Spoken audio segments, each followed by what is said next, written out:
work, no pleasure. I ain't here to make friends, big stepper. Hey, bad guy, Heath Ledger. Ready for whatever, I'll be front and center. Don't fly too close to the sun, your body chopped up by propellers. Came in arrogant, but left out in a stretcher. Fuck the comparison, y'all know y'all couldn't replicate it. Chilling in the desert, I'm good under pressure. Stick around when we hold it down, look at what we found. This a marathon, not a sprint, let's go 100 miles. From the ground, with me to the clouds, never coming down. That's a crown on me, wear it proud, show 'em what we bout. Stick around when we hold it down, look at what we found. So this a marathon, not a sprint, let's go 100 miles. From the ground, with me to the clouds, never coming down. That's a crown on me, wear it proud, fuck what they was talking about. All work, no pleasure. I ain't here to make friends, big stepper. Hey, bad guy, Heath Ledger. Ready for whatever, I'll be front and center. Quick to sever, however, whoever. Raining from above, we shooting down through your umbrella. Ayy, getting fed up, nothing you could tell us. Snapping every shot I take, just wait till it develops. Stick around when we hold it down, look at what we found. This a marathon, not a sprint, let's go 100 miles. From the ground, with me to the clouds, never coming down. That's a crown on me, wear it proud, show 'em what we bout. Stick around when we hold it down, look at what we found. This a marathon, not a sprint, let's go 100 miles. From the ground, with me to the clouds, never coming down. That's a crown on me, wear it proud, fuck what they was talking Stick about. around when we hold it down, look at what we found. From the ground, with me to the clouds, never coming down. Stick around when we hold it down, look at what we found. This a marathon, not a sprint, let's go 100 miles. From the ground, with me to the clouds, never coming down. That's a crown on me, wear it proud, fuck what they was talking about.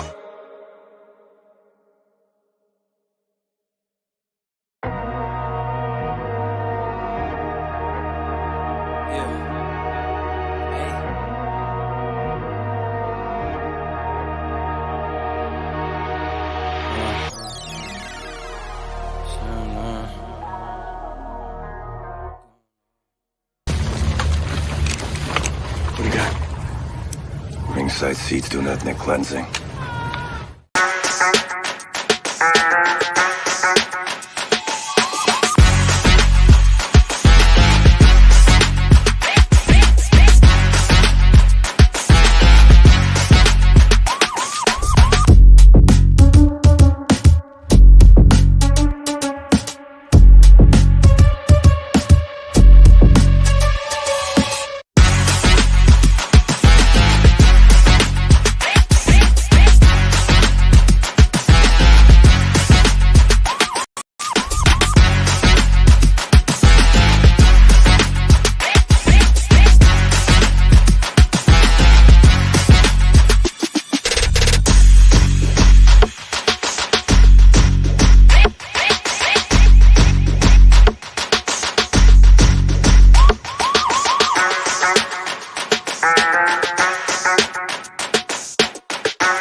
All right. Testing. Let me know if you guys can hear me at this very moment. Put one in the chat if you guys can hear me.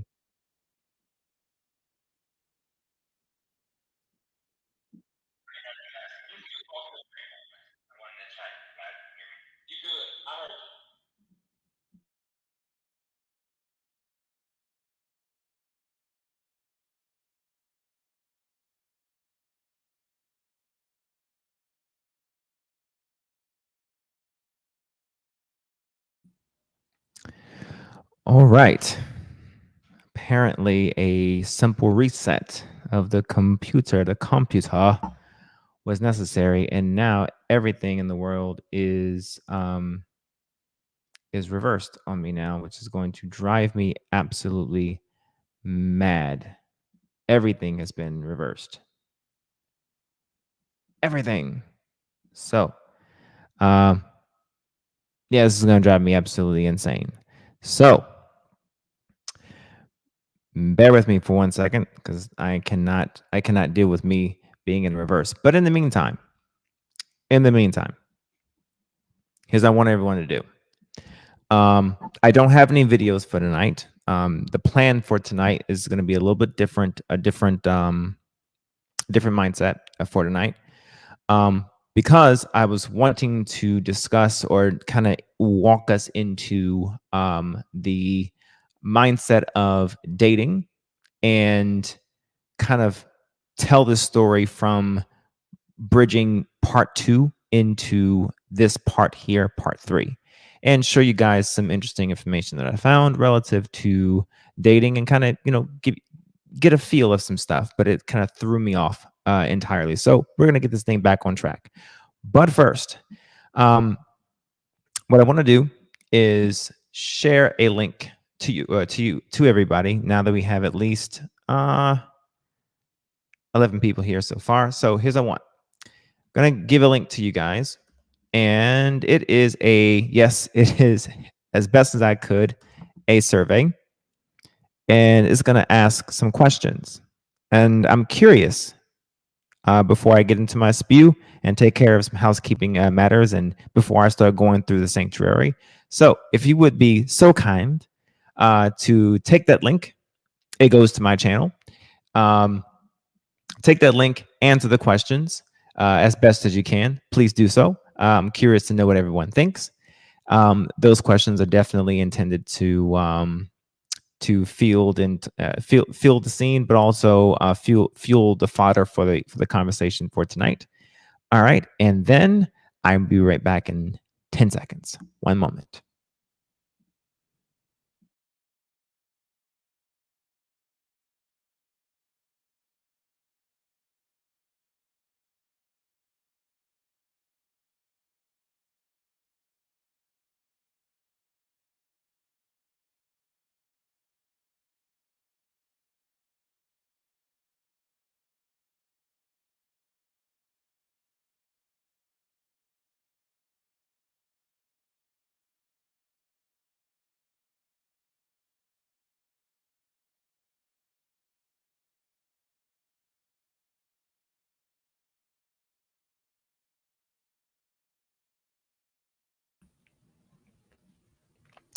All right, and I'm back with my left hand on my left. All right, because I cannot. I just can't look at myself in reverse. This is not going to work for me. All right. All right. So, welcome to another edition of the Boss Man show here of the Standing on Business podcast. Here, listen. I want to take a moment to first recognize that how many of these shows have I done thus far? Because it seems as though I've been doing this now for longer than longer than it actually has been. It's been some very, very long weeks here thus far, but I want to take a moment here to see exactly how many shows I've actually done really quick. 1, 2, 3. So 1, 2, 3, 4, 5. This is the 6th show. And I really honestly, truly appreciate everybody, honestly. taking time every week to come and listen to me, give my sometimes random, seemingly, I think, maybe sort of dry, okay, somewhat dry here. Maybe to some degree, I think maybe sometimes you maybe walked away thinking something like this. Who the hell is this nigga you feel the need to entertain? Maybe a little bit there, but in all seriousness, I appreciate everyone coming by and taking a moment to, sit with me, listen to my perspectives, watch me kind of jab both sides here from an objective point of view here of these various topics, and showing support and I guess making me feel into some degree in that I can actually do this. I will share and divulge that to some degree, this was not my intention at all to take this path for YouTube. When I discussed with my wife about going to down the YouTube corridor, it honestly, if you know me, it honestly was supposed to be about cooking. Honestly, my opinions and my points of view was never ever going to be on the forefront. It wasn't until shout out to BMU and to Lost in Translation for pitching the idea to me that I ever considered that my ideas and my perspectives, points of view was ever something that was prolific enough, if you could ever actually say that. Want to remain in some sort of semblance of humility here. For anyone to actually listen to and hear and think, that's a good idea. So for that, I am greatly appreciated, humbled to be where I am at this point with everyone able to get something from it. And I think if everyone gets some little part, some little nugget, I may be wrong. You may disagree with my perspectives on things, but I am greatly appreciative. All right. So to Lost in Translation, to BMU, thank you guys. I really appreciate it. To the BMU network, the family, we may disagree. We may duke it out. But I appreciate the warm welcomes and the assistance and the guidance as I continue to grow. And as we segue to the growing, and as I segue to the appreciation to the network, you guys make sure that, hit the like button, subscribe if you're new here, if you haven't already, and make sure you donate if you have it. If you don't, it's fine. But if you can, donate to the Black Men Unfiltered Network by means of the Cash App scrolling below right there. Additionally, if you feel so inclined to also Cash App me directly, after a few moments, I'll also scroll my own Cash App as well. And if you feel so inclined also, my YouTube channel, I gave you guys the link to the survey, but my YouTube channel is also The Activist Podcast as well. Be so kind to also subscribe as I continue to grow my own platform and to continue to spread the objectivist or the objective mindset. Okay. All right. So that is the housekeeping mindset or housekeeping items down the list taken care of there. So again, much appreciation to you all and much appreciation to the BMU network and the BMU network family. So with that in mind, let's see who is in the sanctuary. And again, thanks for everyone's patience. Lost in Translation, thanks for helping me out there and giving me a call on the tele to assist me there. Okay. All right. So Milani, good to see you, ma'am. Thank you for stopping by. A-Team, appreciate you as well. And if you can, mods as well, if you when new people come here, I'll do my best to try to share the link also for the survey. I'll have a little bit of a soliloquy, but I do want people to take part in the survey as well. It's only 5 questions. They are not long questions, so shouldn't be difficult, but I do want everyone to take part in that, if at all possible. All right, Braxton, good to see you, sir. Lala, good to see you. All right. And Lost in Translation, good to see you as well. Appreciate your help as always. And Dora, I think it's Hura.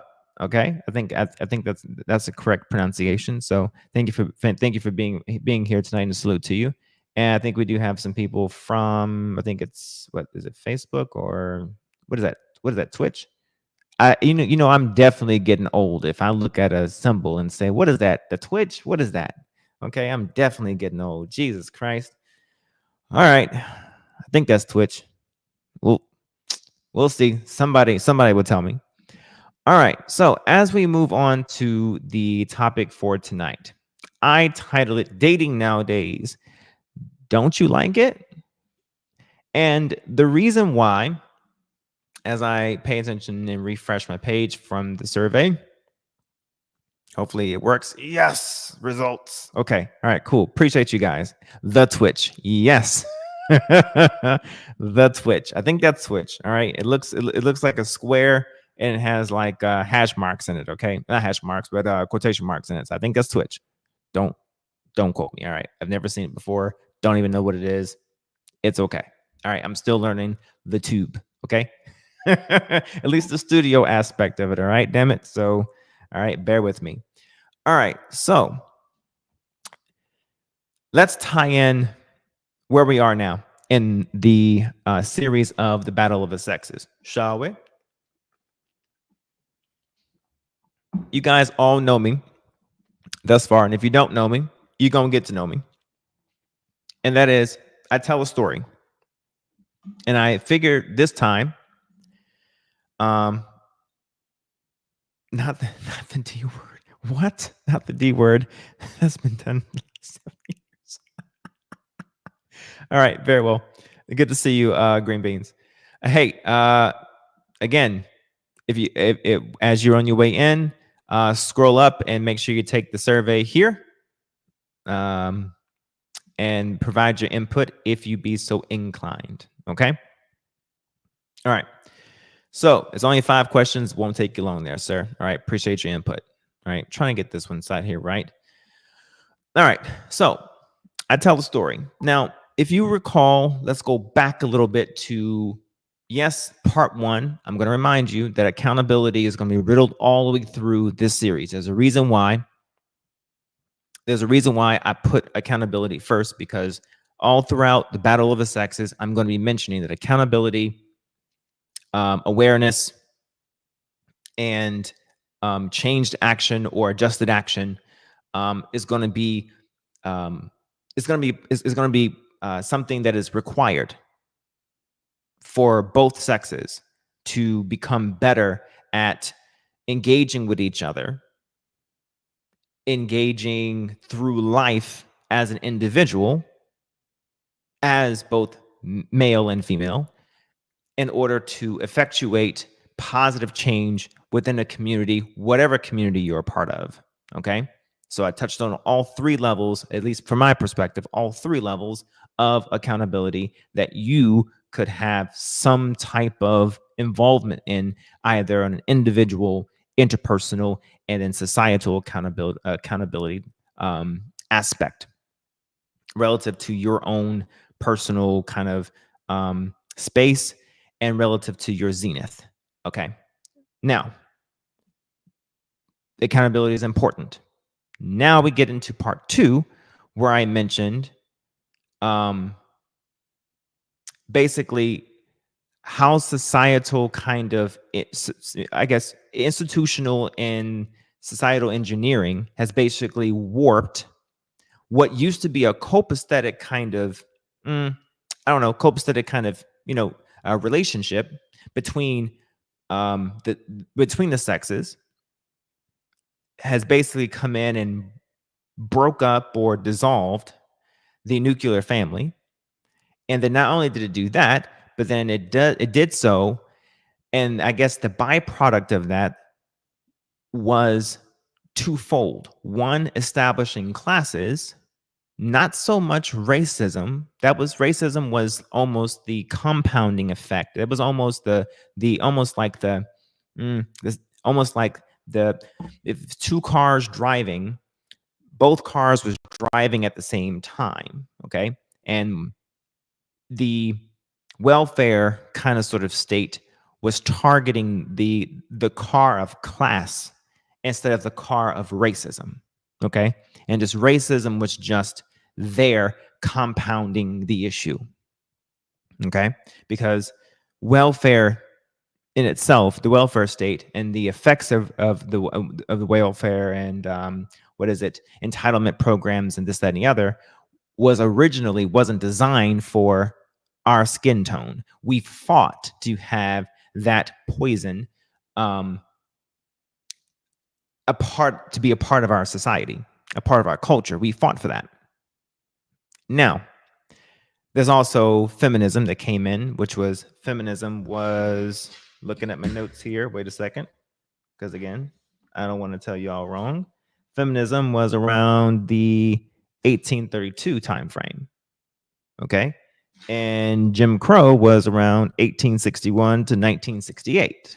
So feminism was really not for us. It was for them. Okay. If y'all get my drift. We took something and we adopted it like we always typically do.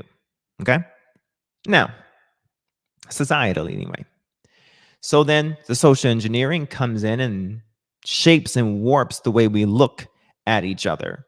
And I would argue that it first warped how women looked at men before it started warping how men looked at women.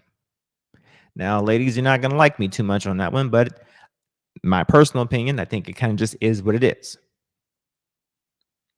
Because once we started getting into the mindset of women becoming more and more heads of household, as I presented the numbers last week, we started seeing women starting to look at men, not necessarily those particular women, but the generations of women after that fact started to have a turned nose towards men, and to some degree is kind of an expected sense.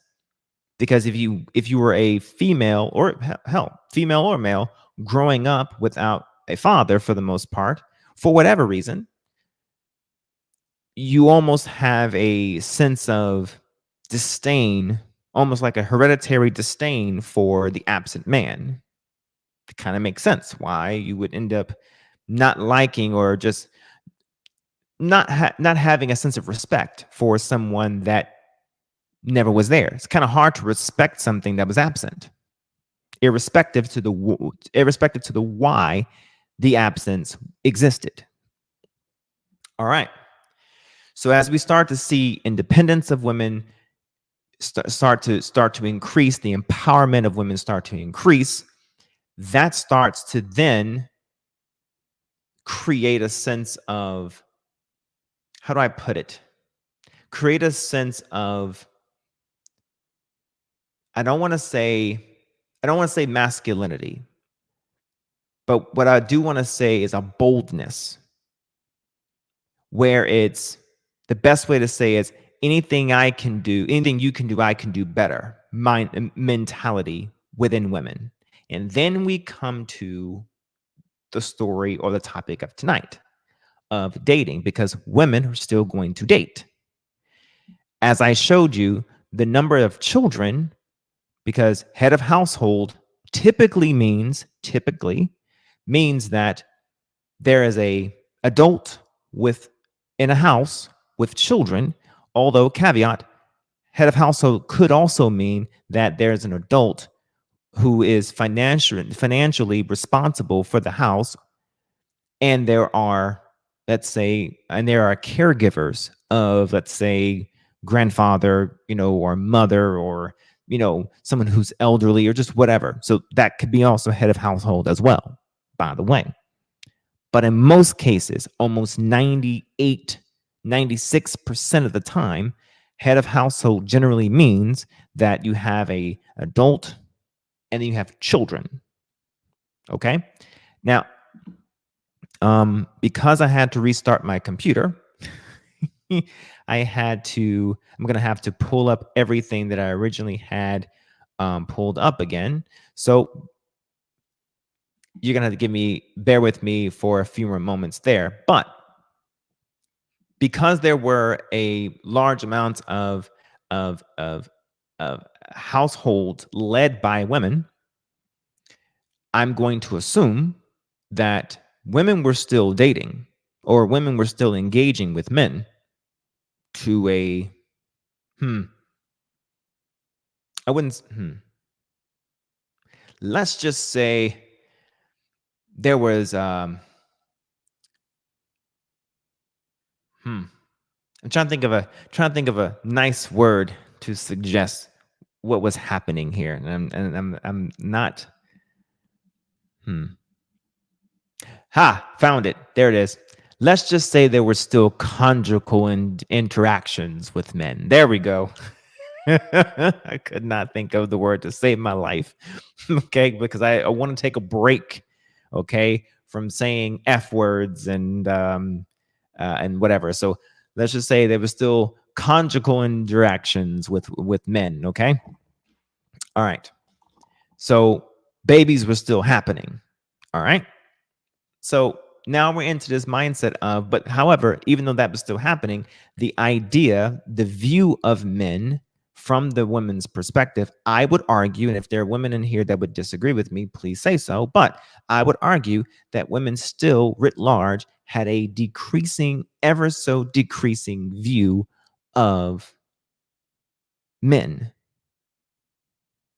and an ever so increasing view of themselves, almost to a pompous kind of sort of way, because they were starting to earn more money. They were starting to get more education.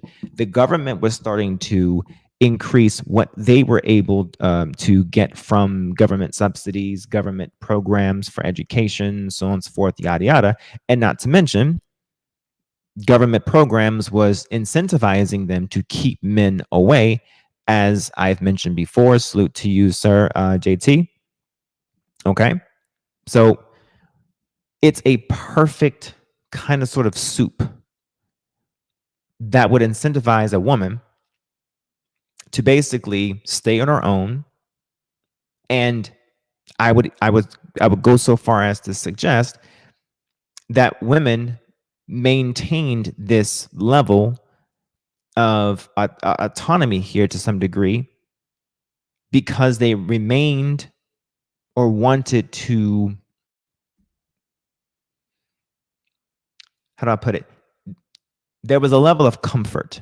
There was a level of acquiescence. There was a level of being comfortable, complacency. When I say that all women did this, no. But a good majority, yes.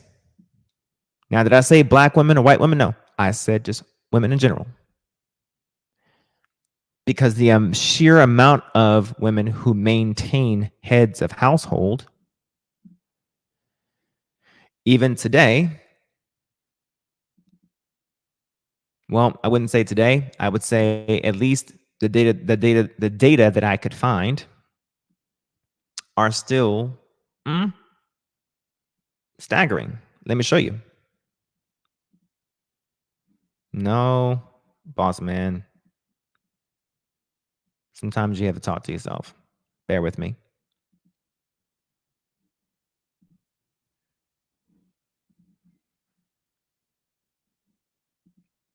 Okay, so these numbers you see here, I want you to imagine them in the thousands, okay? So household representation and living arrangements of children under the age of 18 and numbers in the thousands, okay? So I'm gonna highlight that, okay? So living with both parents, Sure, we're actually doing, as of 2022, hey, look at there. So that's 49,901,000. Okay. But women, so living with mother only, child of householder, 12,940,000. Living with father only, 3,001,000. So what I am saying is not incendiary. It's not over suggestive and it's not hyperbole.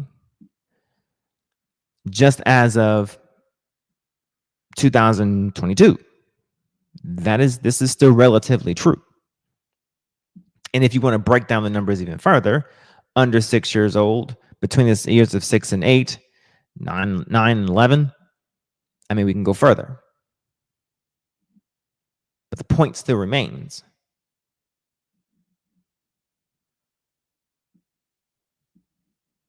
Okay. If I need to drive the point home a bit further, I can do that right here. Yeah, I think I'm going to, because I know sometimes when I only do one data point, sometimes I need to do two just to prove a point to some people. No offense, but sometimes two is better than one. Okay, so let's do this. Let's do all families. Okay, this goes from 1959 to 2022. Now, this is just poor families or poverty statuses. Okay, look at the sheer numbers. Again, population in the thousands. So that's 7,009,000. And if we're looking at this from, let's say, 59 going up, numbers are slightly increasing. Major boom here. And then we're back down to decreasing for the most part. Oops. No, I don't want to replace it. Okay.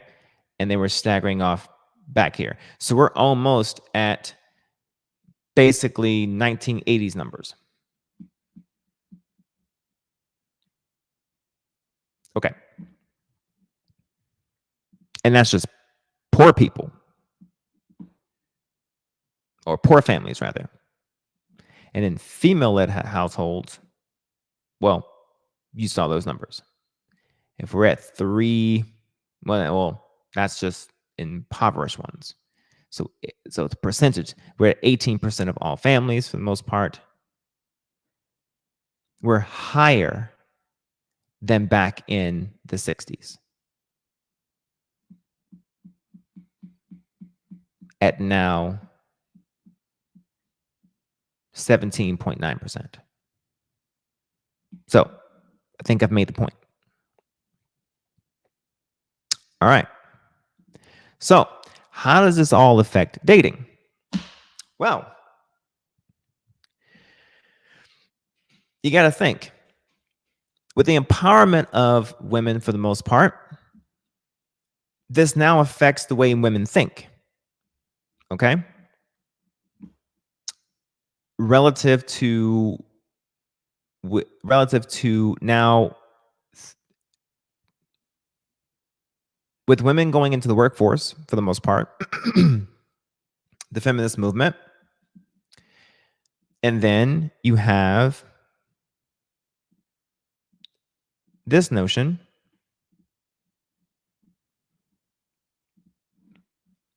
I want to present this. I want to draw a picture here. So in 1965, Supreme Court ruled in favor of the use of contraceptives by married couples, and then dropped down to 1972. Supreme Court ruled in favor of distribution of contraceptives to unmarried individuals. Okay, so then now we have that piece of the puzzle. Okay, so we have feminist movement, we have the emboldening of of the financial emboldenment, we have contraceptives, because around the 70s, that was like the era of like free love and, so on and so forth, yada yada. We have a change now. Women have the ability to maneuver through the world less I would say less carefully, in the same way that men typically do now, to some degree. Okay. And then we have the mindset that was changed about men because of social engineering or social programming. And so then now dating is a little different from the mindset of a woman to a man, and then from a man to a woman, also due to social engineering. Boom. All right. So now that leads us to where we are today. Again, I had to paint this picture to get you to understand where we are. So I want to go to, now that everyone has had a chance to take the survey, I wanted to go to the survey results here really quick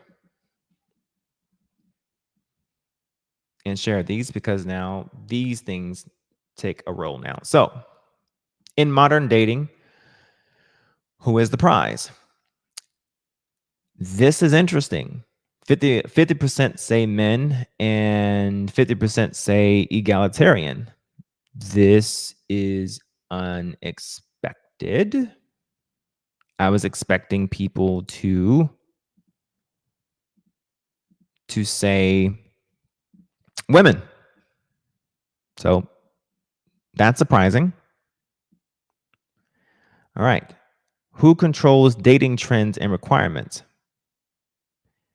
50% say women, 50% say men. Oh, so only two voted. Okay. So if you have not voted yet, if you would like to do so, I can repaste the link in the chat for you to be able to do so here, because I'm going to refer back to these a little bit later.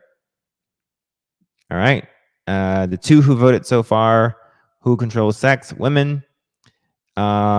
Do men and women go about dating the same way? Both said no. And then, should men and women act, think, and date the same? There's disagreement. There's dissent between this. One said yes, and one said no. Interesting. All right. So the reason why I ask these questions is because I want to take a little trip and a little journey here. So way back when, well before the dates of modernity, and we're going to take you back to the Middle Ages about dating. It wasn't the way we currently do it today, obviously. Simply put, depending on your status, women were married off at much earlier ages. And usually, especially depending on your class, women were married off, and usually the male side of the family would usually pay a penance for the female's hand in marriage. If you were of royalty, on the male side, they would definitely betroth you off to another female that was about the same age or so when you were young, especially royalty. They would definitely do it by business transaction, if it was to carry over a certain family name, family crest, certain family traditions. And I get that necessarily isn't ideal, but the point I want to make there is that it was society wanted to basically do what it needed to do necessarily to keep certain customs and traditions. I want you to keep those two words in mind, customs and traditions, or customs and norms, okay? As time kind of went on, we kind of went from that mindset to a different form of dating called more or less like courting, where as women were not necessarily sent off and married off in arranged marriages in the general sense, you had the higher class of individuals that would still set off like married or like arranged marriages, if you will, right?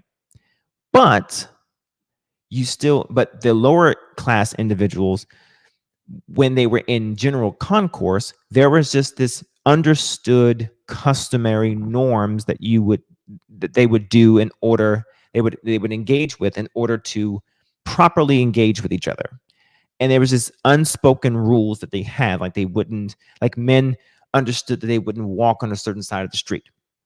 They wouldn't speak to a woman in a certain tone. Women understood that they wouldn't accept gifts from men at all, even if it was a gift that was unmarked, kind of like a secret admirer type situation, because they didn't want to appear. We would call that today thirsty.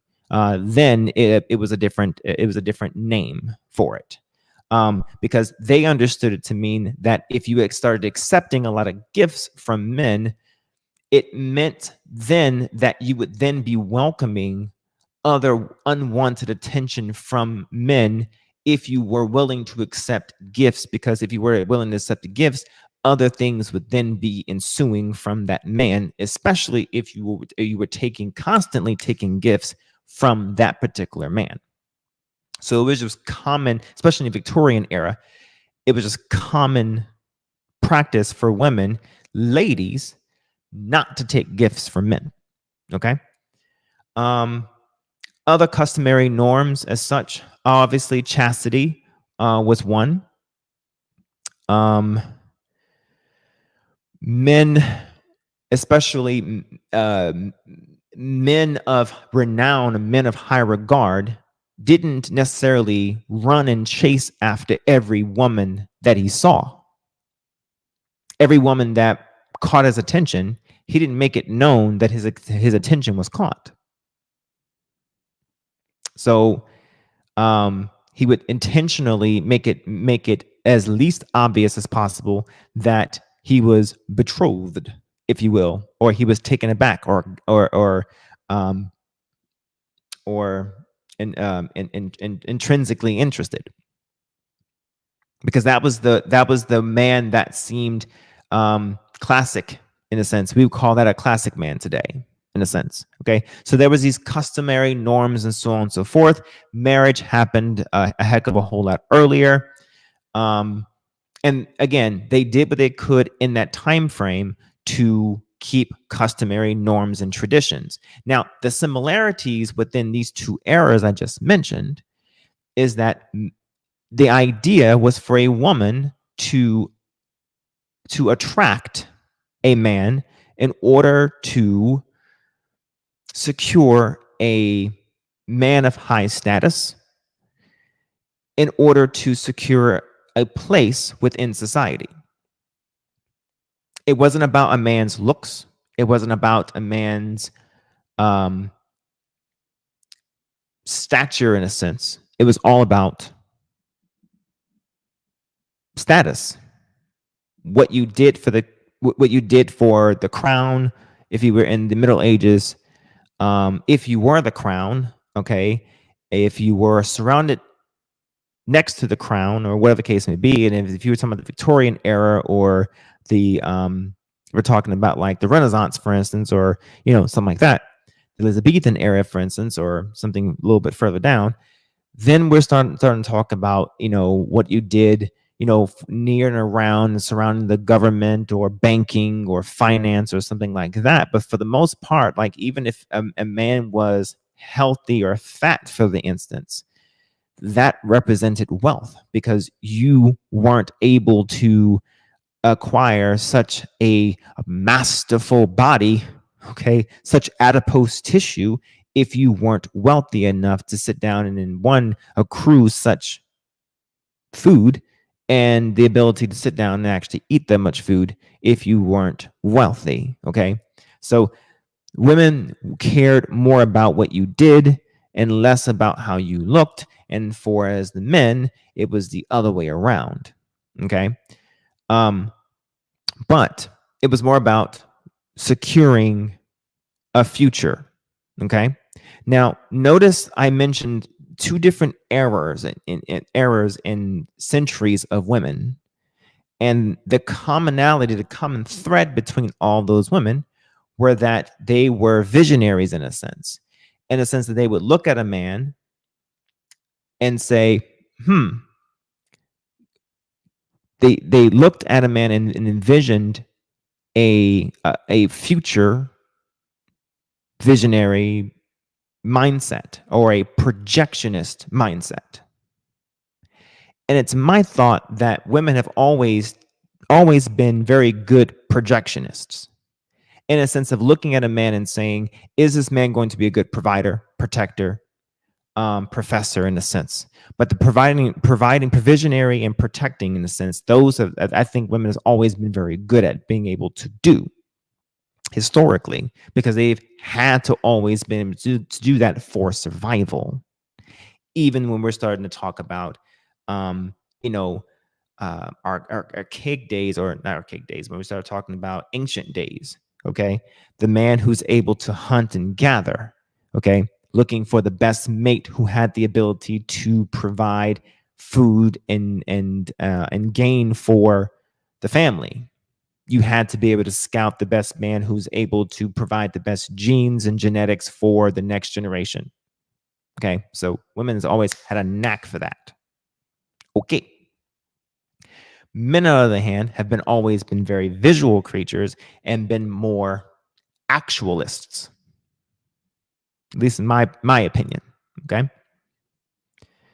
less visionary or less projectionists relative to the woman, and more actualists.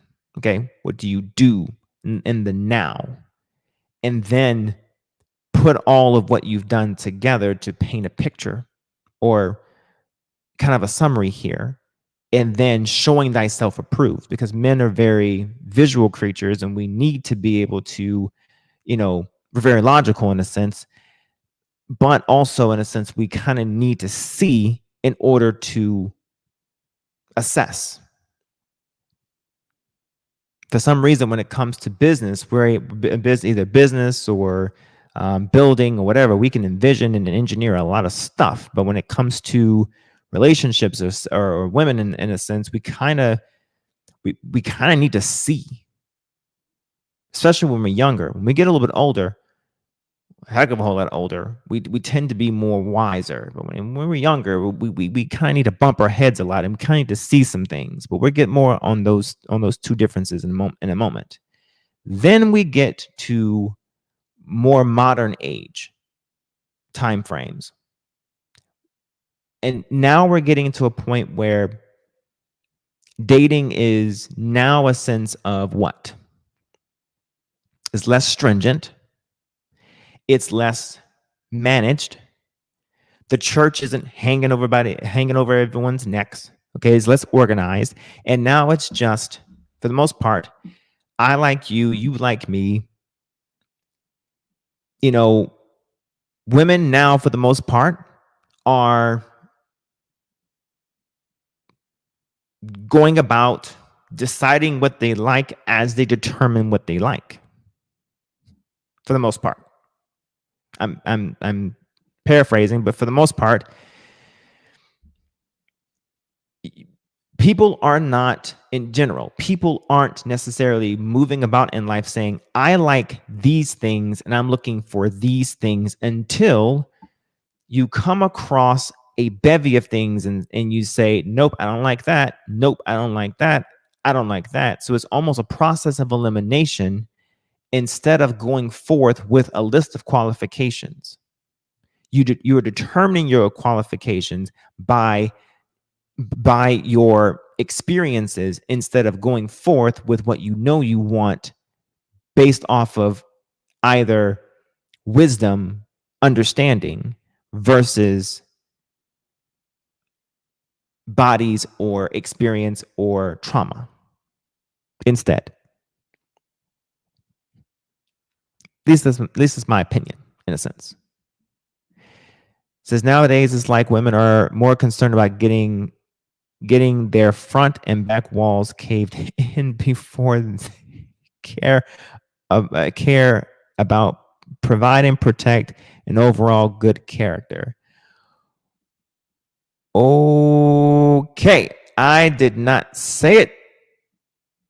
Somebody else said, and where is the pastor whenever you need him? So I cannot find the pastor whenever I need him, but it deserves the pastor. And for the love of God, there we go. Oh, Lord. Found him. There it is. You said not me.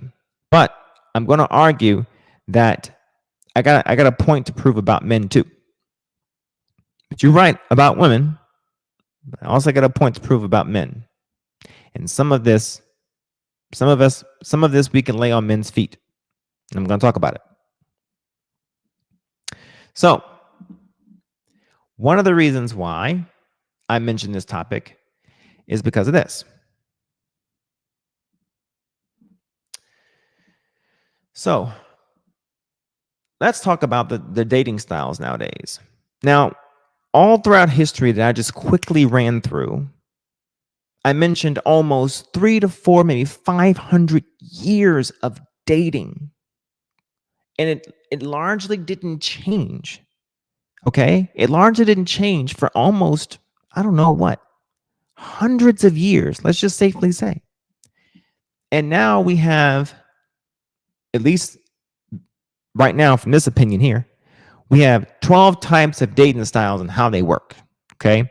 Casual dating, long-term dating, friends with benefits, situationships, online dating, speed dating, blind dating, friend setup, long distance dating, group dating, exclusive dating, ethical non-monogamy dating. And it's and then it's categorical. Okay, open relationships, poly relationships, thruples.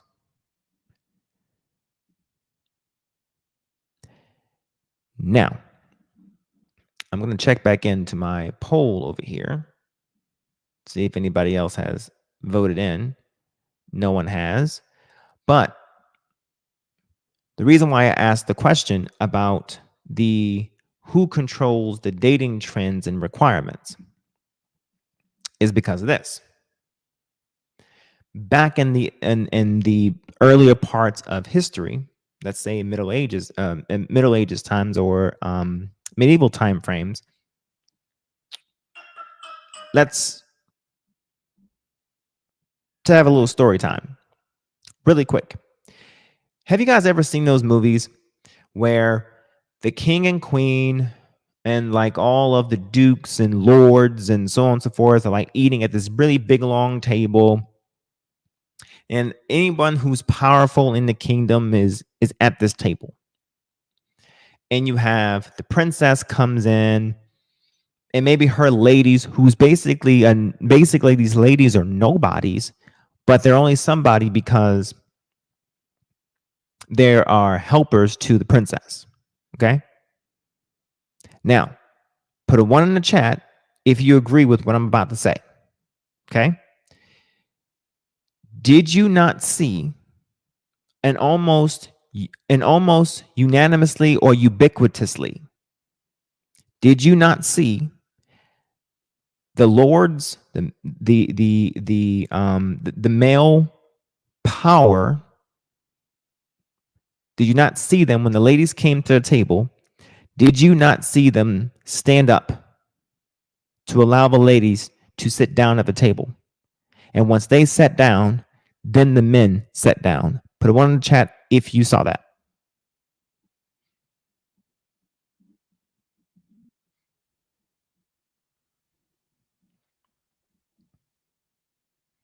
And if I'm lying, put a 2.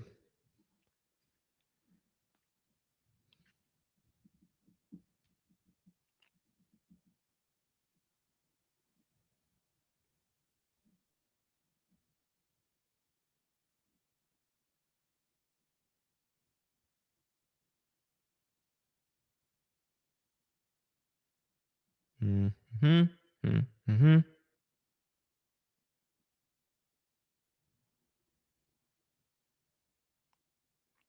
Oh, Lala says I'm lying. Dora says I'm lying.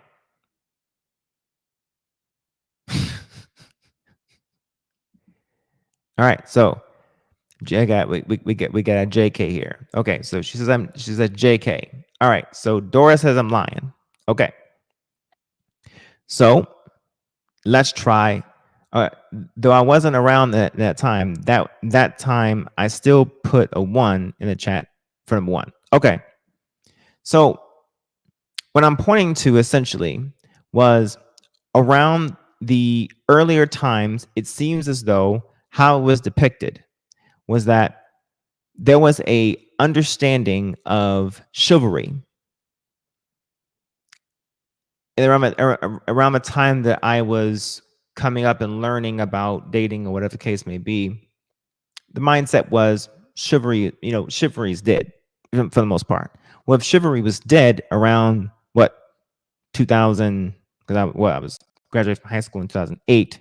So what, early 2000s, late 1990 something. Okay, that means chivalry must have started somewhere, and it would have been very chivalrous to ensure that if you were walking on the side of the road with the woman on the inside all the time, or opening doors, so on and so forth, yada yada, making sure that if a woman leaves the table, men stood up, so on and so forth. And I always have seen that either in Victorian era or medieval times, or in very classical Elizabethan type era,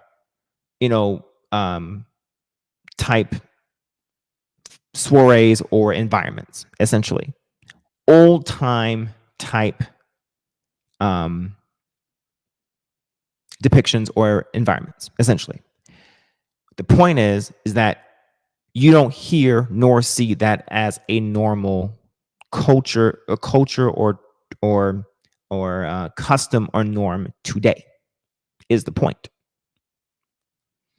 And what was interesting is that even in those times, a man, regardless of the stature or regardless of their title or their status, if they were someone who was just brazen, or if they were just an ass, that lowered their chance, irrespective to their status. It lowered their chance of consummation, or of consummating, and it lowered their chances of getting that woman's hand in marriage, even if he was someone who was high on the totem pole relative to power and status. Okay, so even with that in mind, if he was just rude or shrewd or crass in nature, that wouldn't get you very far. With the type of woman that I'm certain that kind of man would probably go for, or the majority of men would probably try to court or try to suit, that woman at the highest regard would have a lot of suitors, essentially. So with that in mind, you don't see that today. No, the rudest one is going to probably have either just as much or more of a chance to have a shot with the arguably the best looking woman, or equally as attractive woman, than someone who may be a better suitor, just because that might be what she's attracted to, irrespective to customs and norms. That's the point. So the point I make there is, who controls trends and requirements? My argument there is actually women, not men. Because it goes back to the question of who controls access to sex. Women do.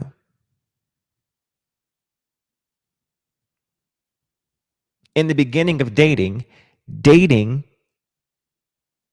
is all about attraction. Courting is all about intent. If you want to splice the two, as people often tend to do, so let's do that. So, with that in mind, if you want to say that, going back up to my question up here, when we say that, do women go about dating the same way? Well, everybody, those who answered no. And should they? It was split between yes and no. Well, do women go about dating the same way? My answer to that question is actually yes, they do. But should they? No. All right, let's explain. So remember when I said that women are more projectionists and men are more actualists. All right. So I remember growing up, and glad there's some contention there. I remember growing up and hearing men and women, older men and women, telling me, "Hey, boy, everything that look good ain't good." Okay, so I'm gonna add more to that. Does everyone know what pyrite is? And if you don't, I'm going to show you. To give you guys an idea of this allegory that I'm going to give you,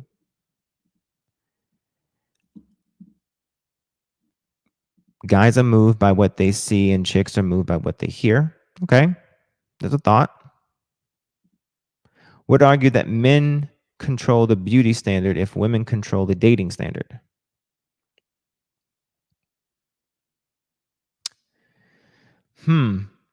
We used to be able to control the beauty standard. The problem is the beauty standard now is controlled by women too, because now, instead of us being able to alter and say to them, "Hey, we like this, we don't like this." The problem is that they do a lot of things to compete with each other or to get the attention from one another, to garner attention from one another. Yes, attention from a man is great, but nothing, it pales into comparison in some areas, it pales in comparison to getting a woman who beat her face just as long as you beat your face as a woman. And that woman can look at you and say, I nod my head in defeat of the fact that your face is beat better than mine is. Does that make sense? Or I found someone to sew in my weave better than yours. Bitch, where did you get your weave done at? That does something more to a woman than a man ever saying, "You look gorgeous today." Or I'm walking and I just stop and say, "Hey, I don't know you from a can of paint, but even if I don't ever see you again, I just want to tell you that you're gorgeous." That don't mean shit to women today. Because a beautiful woman typically has pretty privilege and is used to being told that she's beautiful. So then she's like, tell me something new. Tell me something I don't know.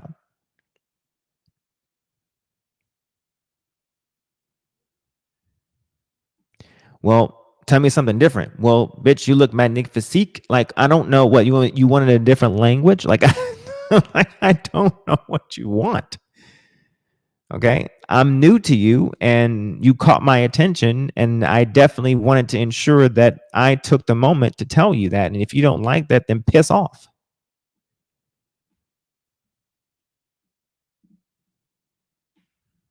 At least that was the approach I took with it. So the reason why I say that men have some control over this is that, yes, hold on, did I read this? The more a man pays for a beautiful woman, the less he values her. But my modern lenses could be blinding me. XD. You're on one today, Dora. The reason why I say men have some control over it is that, yes, we used to, because we used to be able to influence and say what was attractive, what was acceptable socially and societally. But remember what happened. There was independence given to women, and it wasn't necessarily a bad thing. I'm not saying that strip away women's independence. Nah, that's not what I'm saying. What happened is that social construct came in and said, woman good, man bad. Don't listen to man. Here's the other thing that happened is that we did something too. Remember accountability. We didn't turn off and say that something wasn't distasteful. I mean, something was distasteful. All we did was confirm the bad things that we apparently didn't like.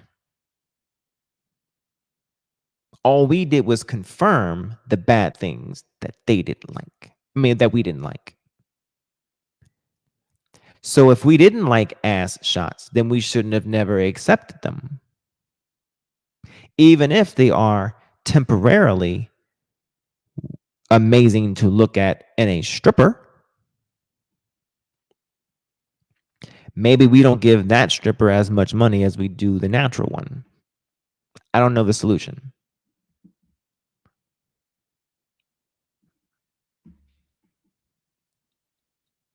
But how do we say that we all of us men appreciate ass moving because it's sorcery to be able to see one cheek move in isolation and another cheek move in isolation, and we don't understand how it works, but it's amazing.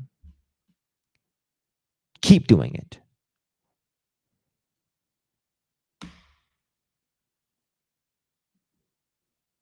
I don't know how else a man I'm even at a loss of words envisioning it.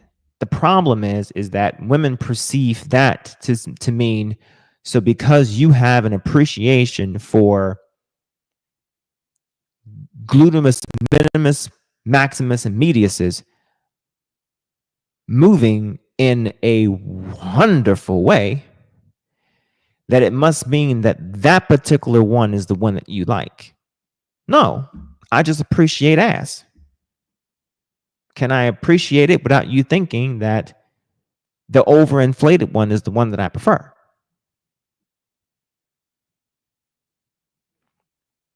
Because I prefer a natural one versus a fix-a-flat one. Is that at all possible? Oh, Lord. Could that be at all possible? But if we as men are so worried about getting access to the box to be able to say that, and we're afraid of hurting feelings, then we are just as then culpable or responsible for not getting our message across.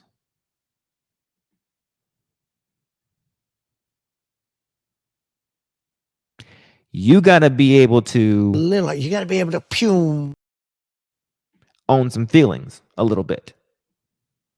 You got to be able to say what you mean and express what you mean, especially in the dating realm, if you're wanting to have your message heard and be understood.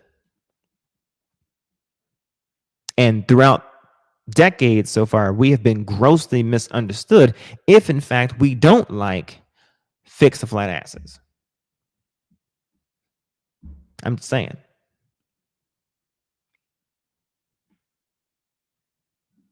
Sorry, that comment sent me on a tangent. I was going somewhere with pyrite, and somehow this comment here, wait, wasn't that one? This one, this comment right here sent me somewhere. All right. So, anywho, I was going to show you guys pyrite because I was going somewhere with this. So, here we go. So, I know you guys are thinking, boss man, what the hell does pyrite got to do with dating? Who the hell is this nigga you feels the need to entertain? Like, what does that got to do with anything, right? Okay, rock with me just for a second, okay? Because y'all about to That be like, shit lame as fuck. right? So listen, take a look. Don't look, don't be doing this to me. Just chill with me for a second. Just chill. Pyrite looks like gold, but it's not. It's largely considered fool's gold. And like a bad woman who's beautiful, she can oftentimes fool a man. And since men are visual creatures, and like Braxton said, guys are moved by what we see. I don't agree with chicks are moved by what they hear as far as in the realm of dating. So Braxton, I agree with you on one part about the dating aspect of what we see. But chicks are moved by what they hear. That's a different conversation.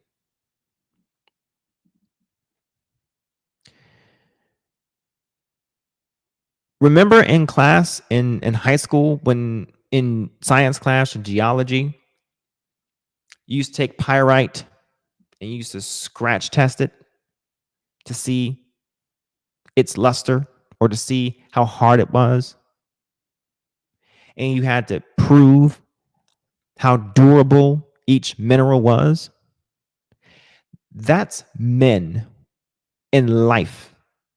We almost have to prove or test every aspect of our lives. Some areas we can look at and say, nope, that ain't gonna work. But in other areas, I think we almost have to almost have to run into things in order to gain that experience. Until we are, at some point, we become wise. And then we spend the majority of our older lives trying to tell the younger generation, don't run into that wall.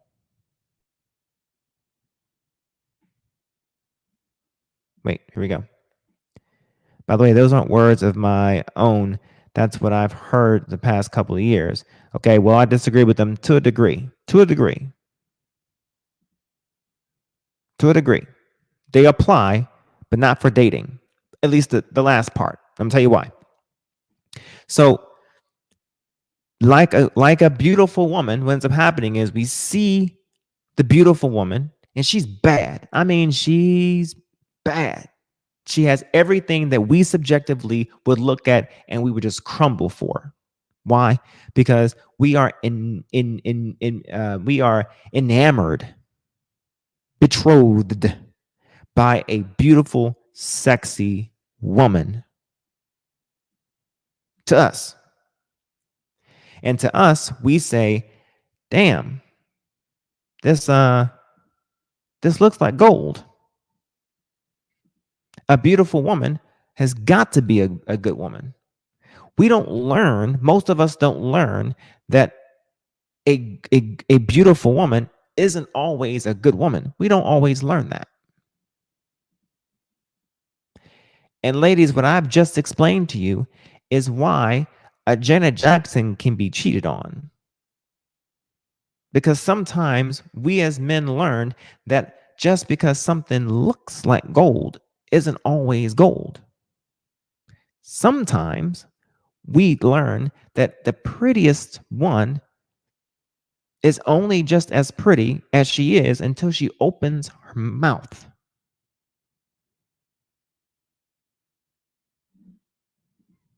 Until she opens her mouth, and then the ugly pours out.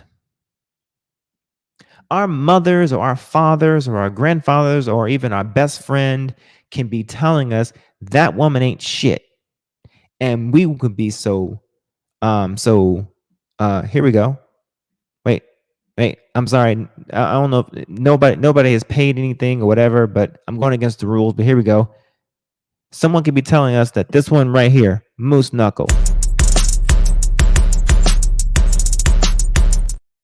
ain't a good woman.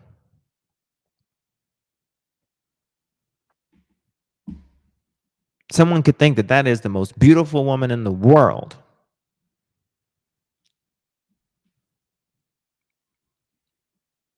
And we would be looking and saying, that's our gold. And it isn't until life comes by and starts scratching away at that pyrite, proving to us that as it starts flaking away the black particles underneath that luster, that it's not.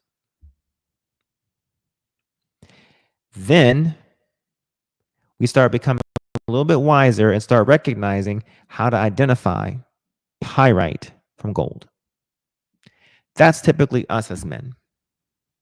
And hopefully, when we are raised by wise men, then we skip some phases of naivete, right? Now, women, on the other hand, what ends up happening is that women learn from the older women how to be projectionists and learn how to scope out men who aren't prepared to be good providers, good productionists, good provisionists, good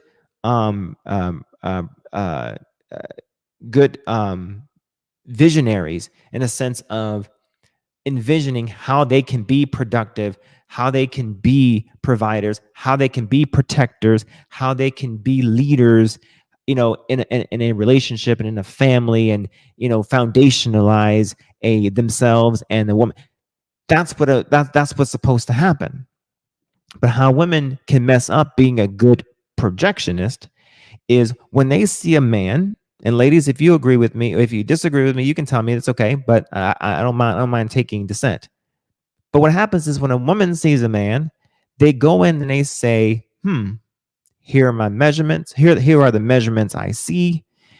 He has a nice car. He has a nice this. He has a nice that. Boom. He must make about this amount of money. Cool. Boom. Okay. Great. He has this. He has that. Boom. Great. Great. And all these greats come together. And then, boom, there's a frame. There's a picture. And as a woman starts learning things either by sight or by listening, so to some degree, Braxton's sort of right here. But generally, what happens here is that they start putting together this little collage. And a lot of it is by what's being observed. Less about what's being heard, and a lot about by what's observed. Height, weight, strength, vision, whatever. And it's like, oh, great, cool. I have this nice little picture of you. And now this nice little mosaic that I've built. And now here is the expectation. Here is my little expectation mosaic, and here is my mantle that I've put an expectation on, that I've projected of what you're going to do. Now, here's what happens. If you projected wrong, which most women do, because instead of happening is it's an over hyperbolic expectation, because it's usually in the expectation of perfection. They never weave in mistakes. They never weave in the possibility that something could go wrong. They never weave in the possibility that maybe, just maybe, you envisioned someone who wasn't perfect, someone who was impervious. Just maybe. Or maybe what you did was put in what you wanted him to be, as opposed to considering maybe what he had in mind. Maybe you didn't ask the right questions, or maybe you didn't ask any questions at all.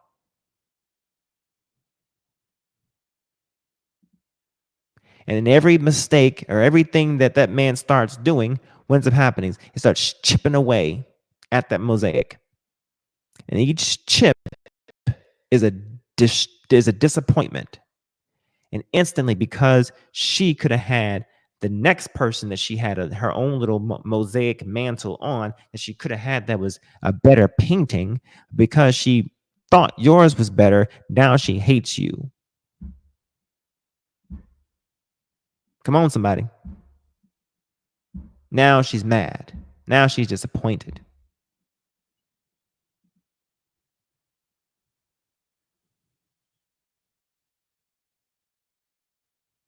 Oh, don't do that, Braxton. Come on now.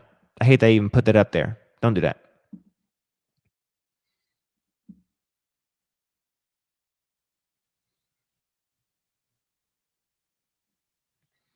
Okay, I said women wouldn't know how to handle the man of their dreams. Possibly, yeah. Now, here's the problem. The reason why I brought up the two types of women, or two types of men and women, is because women are starting to act like men,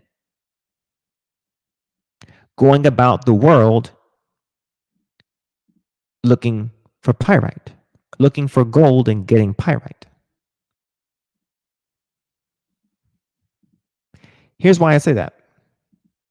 To the stats.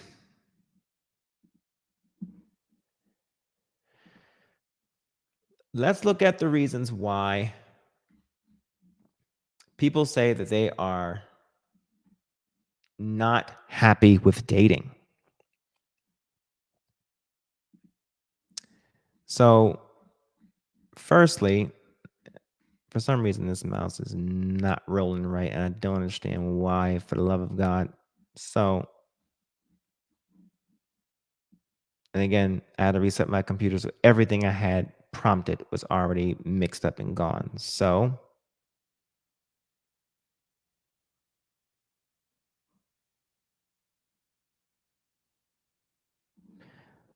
over 56% are looking for either a committed relationship or casual dates, and less than half of 44 say the same. Now, I said back in 2022, 28% of women are single and 32% of men are reported to be single. Sounds pretty good, right? Boss man, that's not like detrimental stats, right? Yeah, I had to start y'all somewhere. Relax. Would make a show about it if it wasn't bad.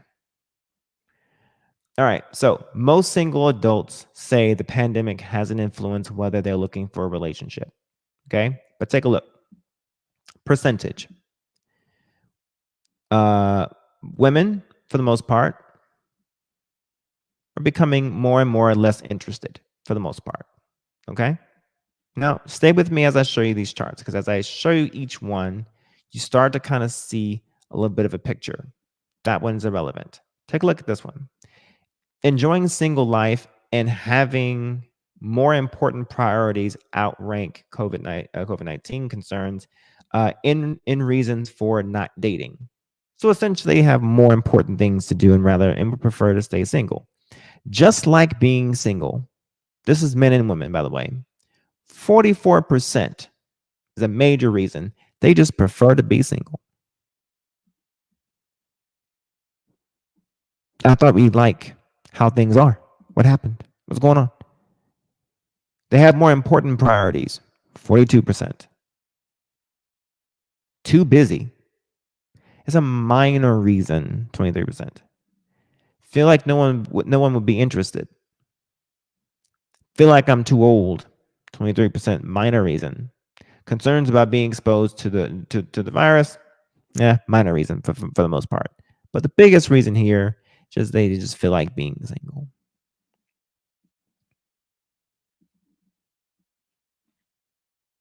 And given that women outnumber men, you take that information how you prefer. Good grief. Hush. Okay. Now, Women are twice as likely as men to say dating is harder than 10 years ago because it's riskier now. Okay. Well, let's talk about it. Why is it riskier now? More physical and emotionally risk. I find it interesting that you would put physical and emotional together at the same time. Just like being single has to be a trauma response. Okay.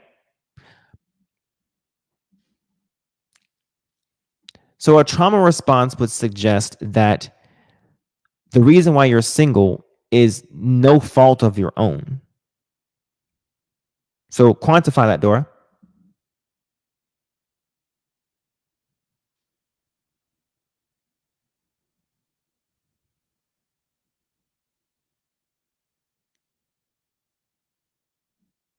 I'll wait for you as I continue, but quantify that.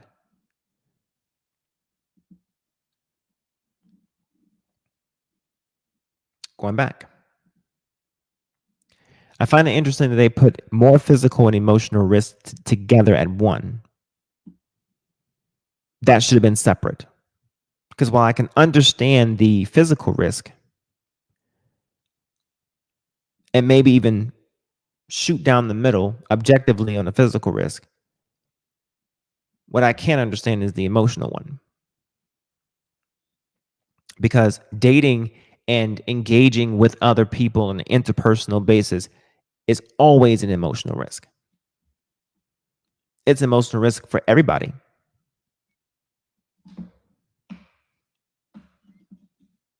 You're putting your feelings, your heart, your mind at risk whenever you engage the other person in general.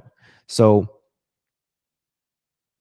that's always been the case since time immemorial. So I don't understand. I'm not sure what single is defined as in the report, assuming it's by choice. Yes, it's by choice, being single. Single being as they're not married, they're not intermingled with anyone as far as cohabitating with anyone, or they are not in a partnership with anyone. They're just single. That's what it means. Now, technology, not sure how that applies other than to suggest that technology has made things either difficult or weird or whatever. It doesn't quantify that too much. More impersonal. I think maybe you can relate that to technology to some degree, but given that men are probably more IT specific than women are in most cases, maybe, then I could see some correlation here. Harder to meet people. Both men and women thought the same thing. More casual. Okay, so women felt that the issue of more things being more casual was a problem. Men didn't feel that that was a problem. Wait a second. Ladies, I thought y'all liked the way it is.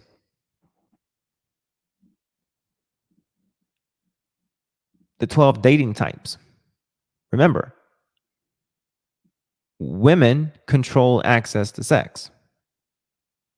That means that men, for the most part, will pretty much go along to get along just to be able to get access.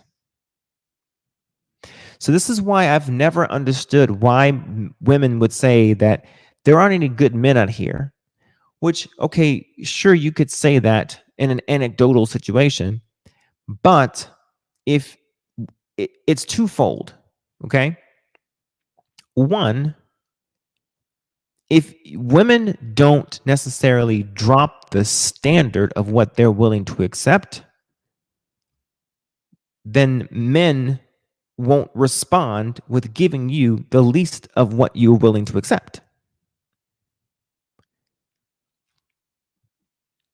And then conversely, men, if we aren't so worried about getting access to the cookie or losing access to it, then we probably would have better quality women because we wouldn't be so controlled by sex so much.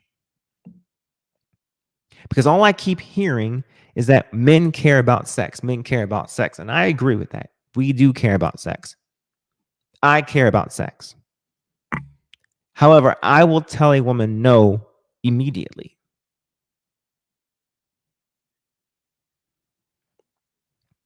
And if you're wondering if I would tell my wife no, yes. And I have. Why? Because I don't want to be controlled or manipulated. I just don't.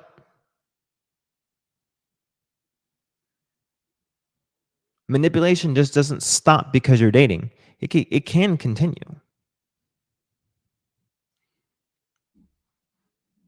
Because the moment that it can be used to control you, to be able to stop you from saying what you need to say, especially when you're about to dig into them for something that they didn't do, did, or whatever the case may be, they know that they can then take it away from you to control you and they converse. So no, you've got to be able to control yourself. Take it from me. You've got to be able to control yourself. Otherwise, what you're teaching women is that all they want is sex. So what that means is I can not do what I'm supposed to do. I cannot help him. I cannot support him. I cannot be there as a helpmate. I cannot look after the kids. But as long as I give him that hot tool and spit on that thing whenever he's upset and getting mad at me, he'll be fine.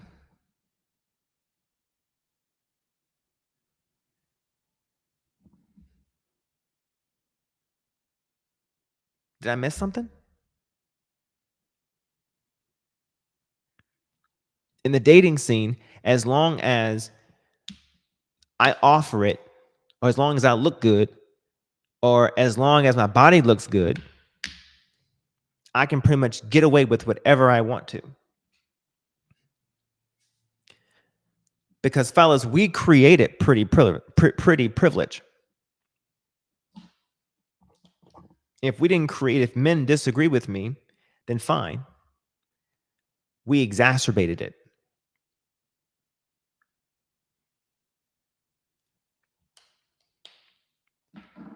Because it's hard to tell a pretty woman no, just like it's hard to see a pretty woman cry.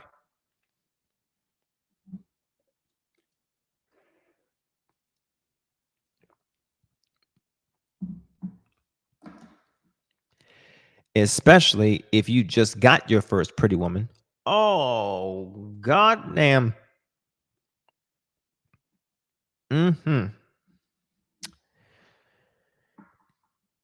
So, I went on a rant there, but ladies, you control a lot more than you think.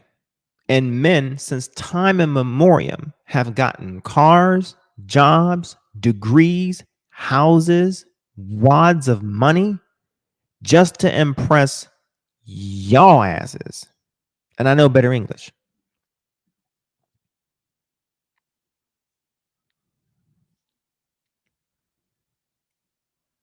So if y'all, think of it like this. Ladies, y'all have been the ones that said that if I'm mad at him, I just won't give him none. He'll act right if I just don't give him none, right? So that means that you know that sex is important to a man. You know it so much that if you don't give it to him, it'll be enough to piss him off to make him reconsider giving you what you wanted. If it's true one way, then it has to be true the other way.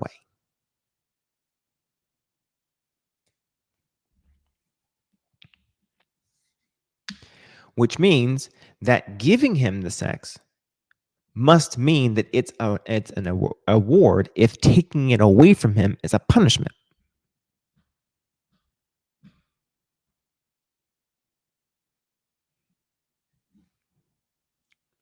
Otherwise, what you're doing is nonsensical. So it has to be a punishment in the same way that it's an award. So with that in mind, you control a lot, which means that every time you give a man sex, you're essentially telling him you did a good job for whatever he did to get it, whether you like it or not.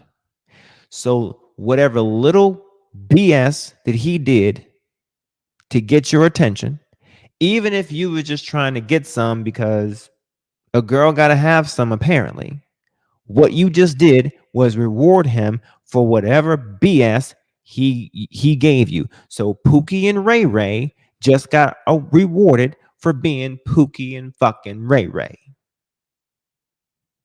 when you was just trying to get some.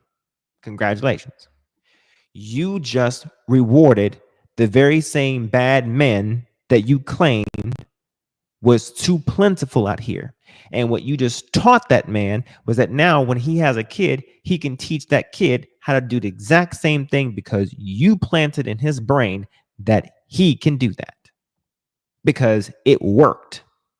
Because to a man, it could be trash, it could be 5 minutes, it could be 1 minute. Access is access. Don't believe me? Ask the fellas. If you're willing to listen to us.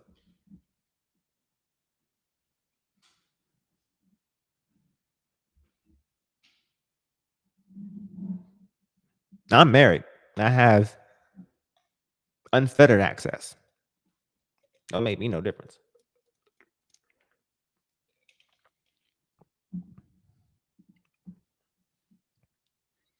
All I gotta do is tap a shoulder. Hell, I can just grab a neck if that's what I want to do.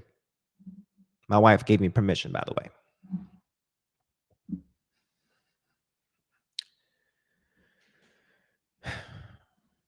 Anywho, you control a lot. And I'm willing to believe that all this shenanigans that's on my upper screen up here is stuff that came from women to some degree. Just my thought. I could be wrong. And it may be my little bias showing. Look here, consensual, non-monogamous relationship. Get out of here. That just sounds like an ability to just be able to get what you want without committing. Like, get out of here. Okay? Now,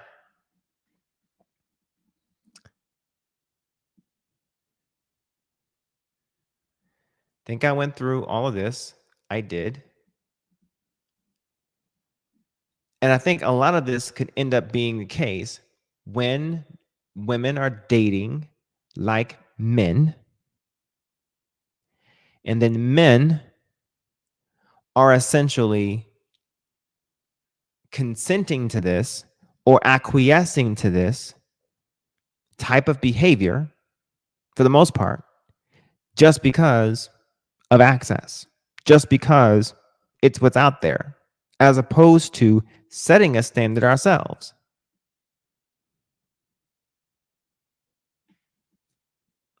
I believe that we are both complicit in this.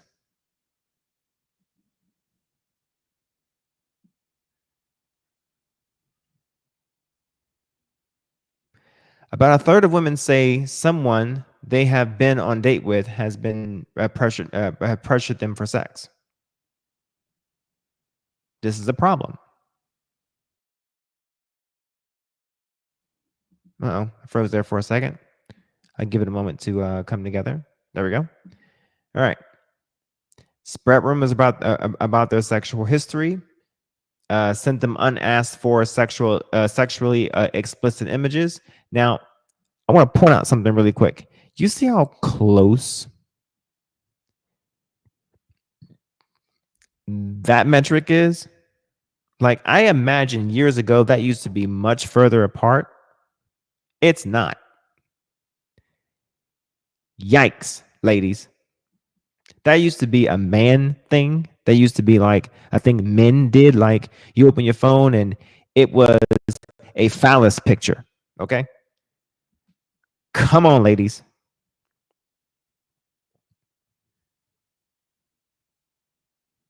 Men are reporting that y'all are nearly just as bad as men are.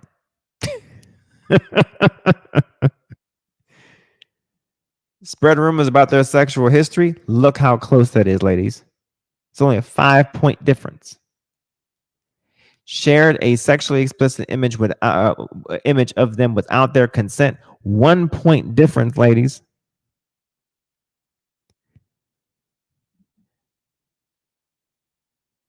Publicly shared contact information without their permission. Again, 1-point difference. Ladies, come on now. And ladies, y'all are beating the men in this area, this area, this area.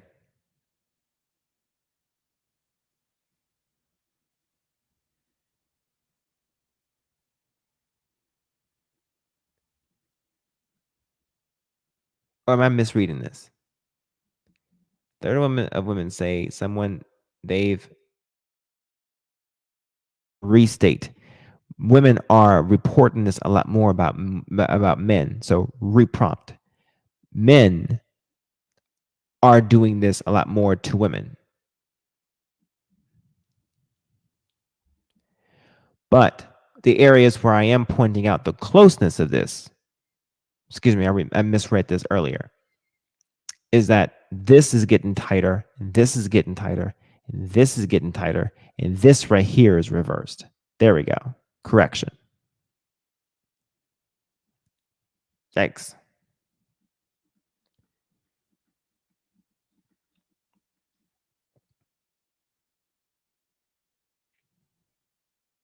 Majority of people says premarital sex is at least sometimes acceptable. Yeah, I'm not surprised.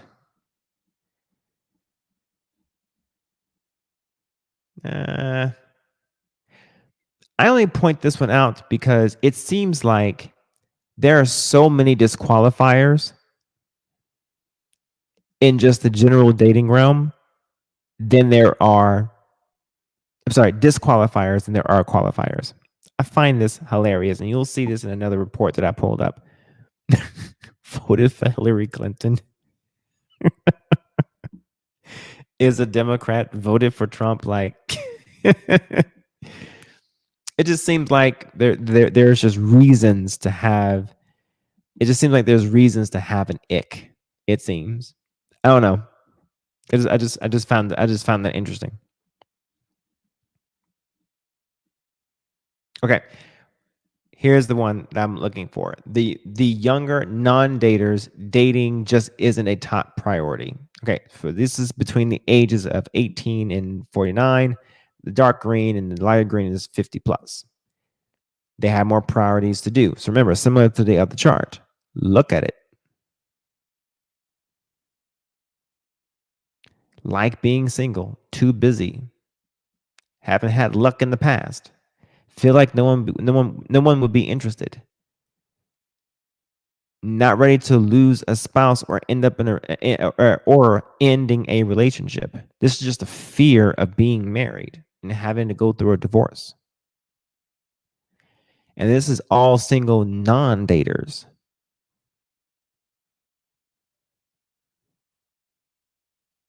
The numbers are just staggering of how many people are just done with relationships in general or dating in general or whatever the case may be. And I have to ask the question, the format and the entire realm of dating in general, this is what we wanted. Did we not?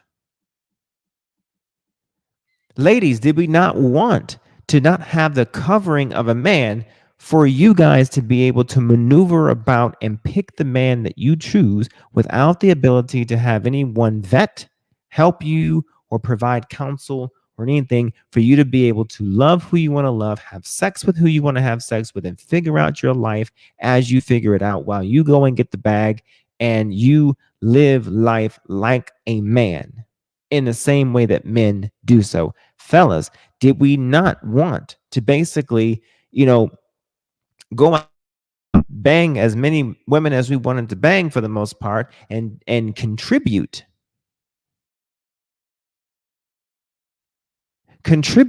in some sort of fashion to the loss of chastity to the women? Because yes, I know they have to accept, but they wouldn't have anything to accept if we didn't also, go and be willing to basically contribute. They got the keys to the portal, and they are the ones that have to say yes or no. True. They're 50% responsible, but for me to point out their 50% responsibility, we have to be the ones also accountable too. I'm just saying. However, ladies,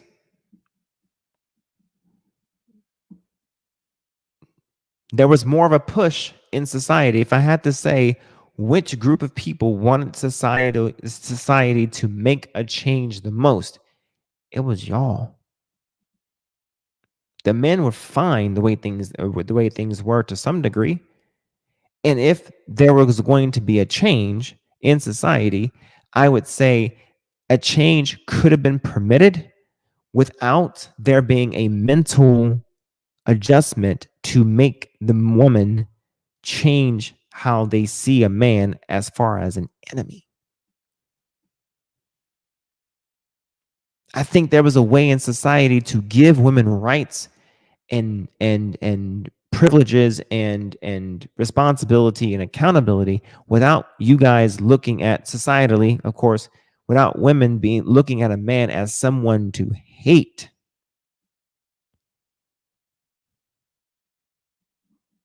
Because you can't scroll on TikTok, you can't scroll on YouTube, you can't scroll anywhere without seeing a woman talk down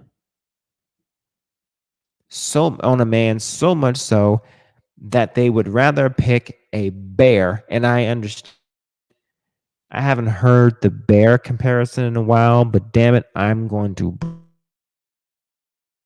me off. Oh, that pissed me off.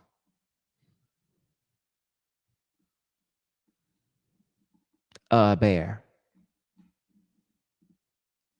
Whew. I'm getting hot now, and I'm wearing a turtleneck. Keep it pushing.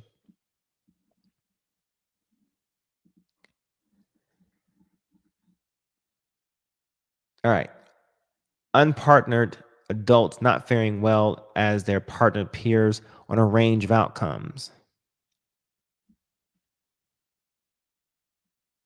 We can talk about that another time. It's not necessarily about dating. However, increase in share of unpartnered adults has been greater among men. So, in this case, there's an upward spin or upward trend in men. In this case, this only goes to 2019, though. However, this is only one stat that men are doing better in whenever they're unpartnered. But I found some stats for the most part that men tend to do better when we are joined with a woman than we are when we are apart. I definitely want to talk about that in a different part of this series for sure. So, in large part, what I basically showed today or tonight was that, or tried to present, was just a general look or basically a general disdain or distaste for dating for the most part. Here, you might get a kick out of this.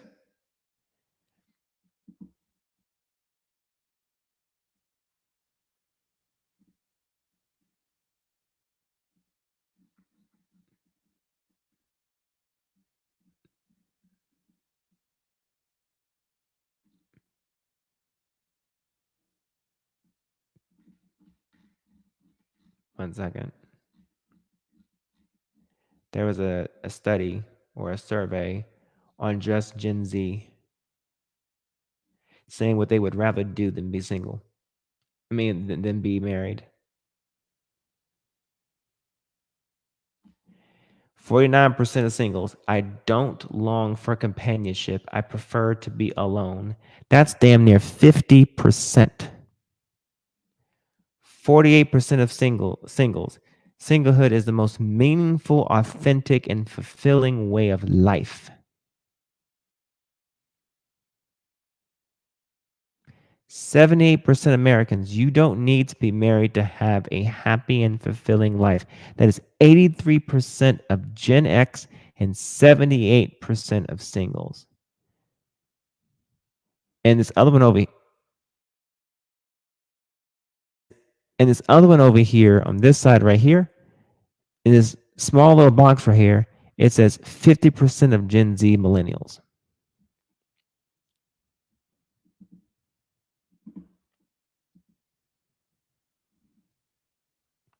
And the question I have to ask everybody is, what happened?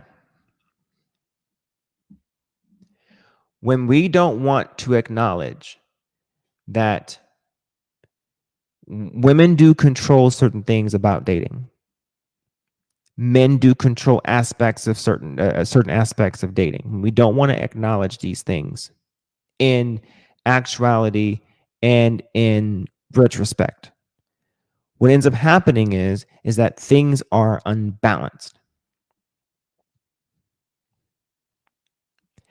And then when you date on an unbalanced, uneven kilter, you get into a marriage that is also on that same unbalanced scale.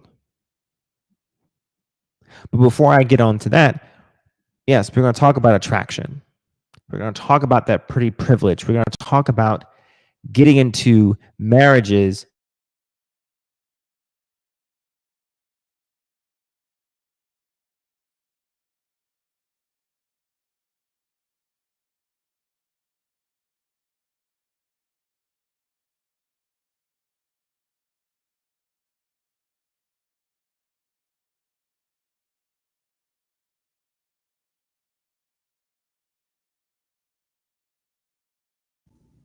All right, we're going to try again. There we go.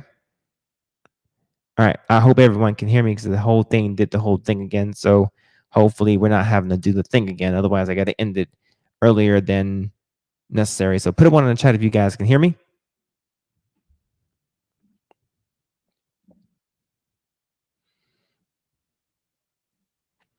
Standing by. Yes. Okay. So if we don't acknowledge these simple, basic things within our society, and they're not hard, they're really not hard. Okay. And when I say that women control certain things, it's not to suggest that it's a bad thing. When I say that men control certain things, it's not a bad thing. Some of these things can be a good thing. The problem is that I'm gonna shout out to my wife here for a second. She's a Libra, so Libras love balance. Okay. I'm a Taurus and I love peace and serenity.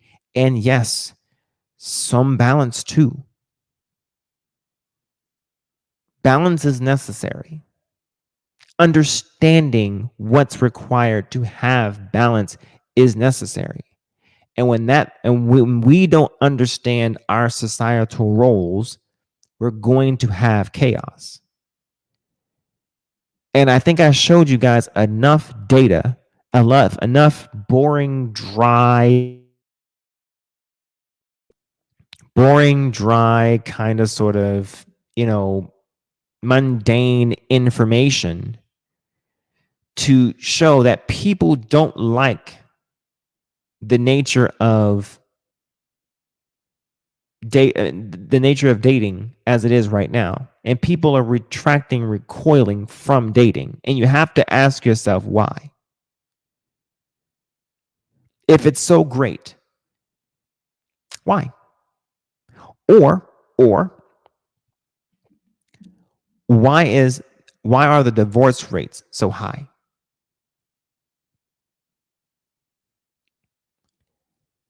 The only thing that the social engineering got right was that it's starting to even out how much men and women earn now. That's the only thing has actually gotten right. Outside of that, it has completely just screwed relationships for the most part. We got women basically doing things in a way that men do. Yes, sexually engaging in the same way that men do, and thinking that there's pride or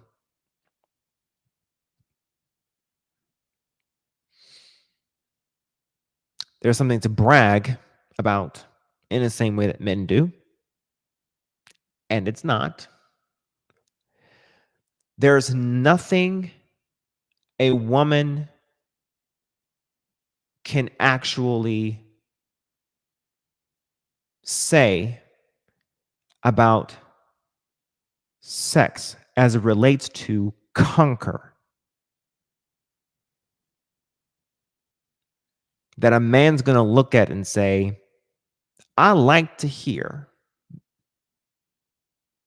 that you conquered in the same way that he would like to or feel jovial about hearing his buddy talk about how he conquered in his conquest.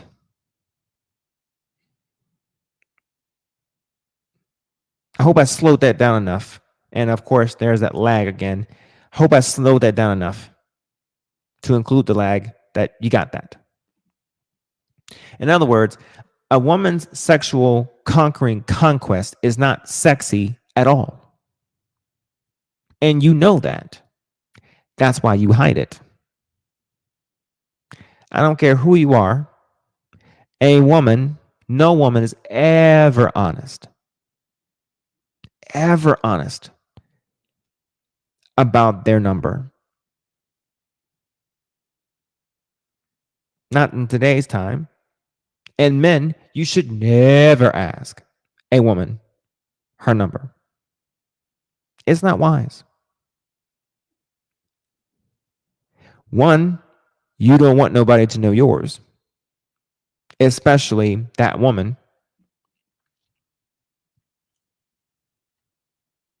Because she's going to hold that against you. Don't do that. But then two, I promise you, your number is going to pale in comparison to hers. Don't do that. Don't do that to yourself, bruh. It's not wise. And she has many to compare you to. Don't do that, bruh. It's not wise.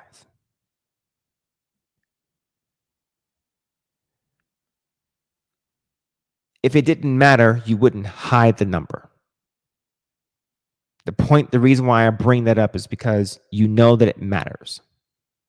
And to pretend that it doesn't is disingenuous.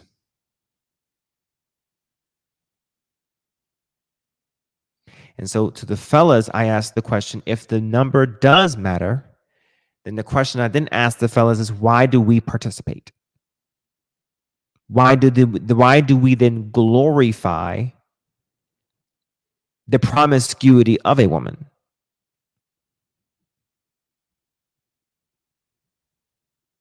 Sorry, fellas, I have to, when I punch, I also got to reach back and punch upward too.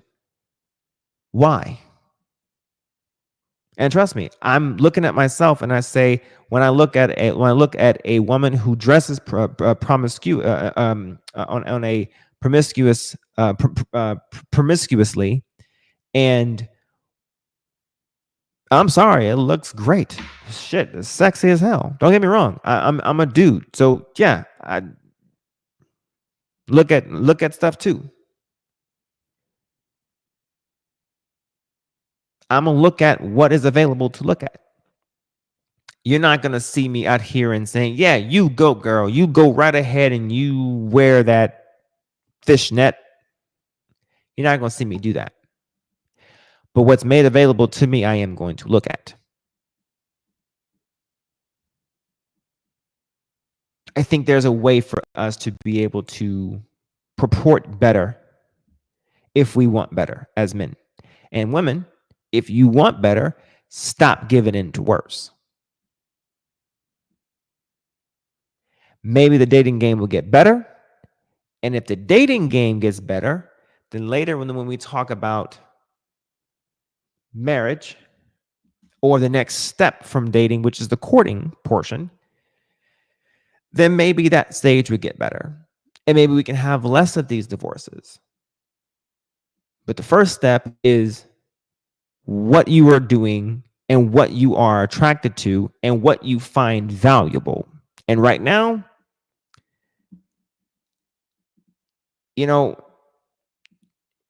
check this out. I'll show you this and I'll end and close if no one wants to. I just realized I didn't put a link in the chat. That's okay. It's perfectly fine.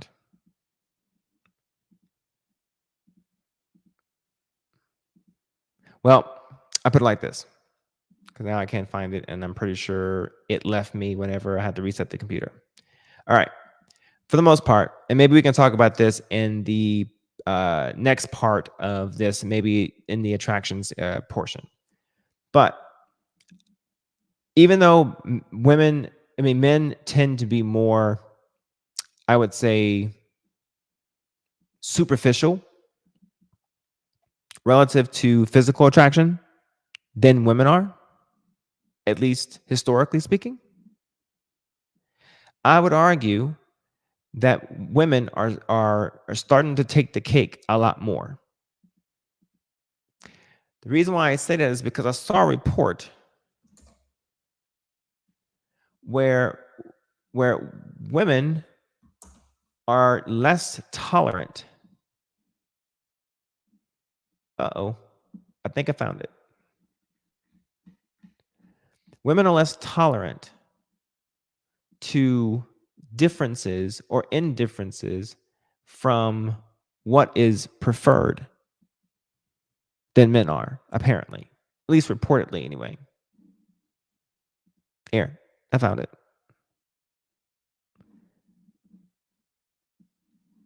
Can I move it over here? No, I can't. So I'm just going to have to... Hang on 1 second.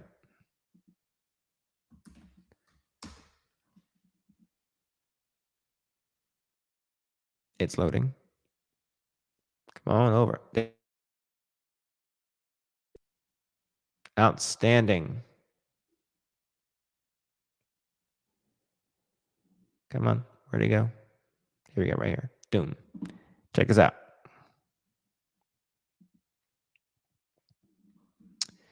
So percentage of Americans who said they would be less likely to date someone who is much shorter.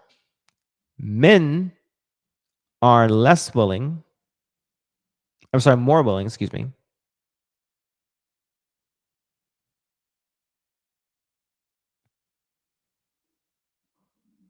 to date someone who is much shorter, and more than less willing to date someone who's much taller. So they don't care too much about someone who is shorter than them. They care about someone who is taller. Now, juxtapose that to women. They prefer someone who is taller relative to someone who is shorter. They have a problem with someone who is shorter.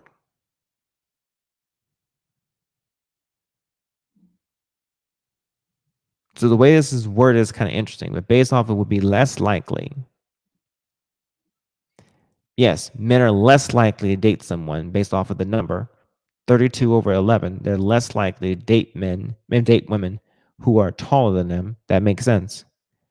But if the opposite is true, based off of women dating men who are they're equal to what is the disliking factor,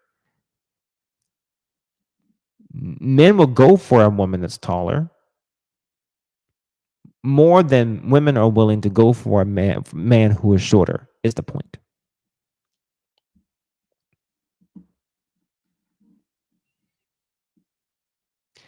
Conservatives will get a kick out of this.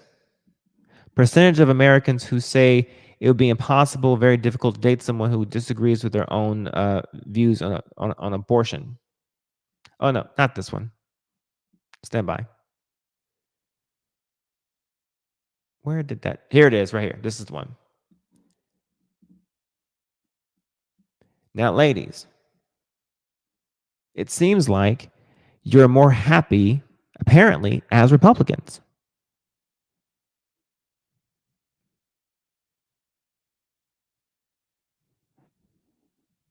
Take that for what it's worth. And ladies, the piety of it all. Percentage of men and women who are reporting completely satisfied based on perceived partner attraction. So men, we think that women are more. We think that women are attractive 23%, right? Women think that we are more attractive than we think that they are attractive. Does that make sense? Now check us out. Men, we think that our partners are more attractive than they think that we are attractive.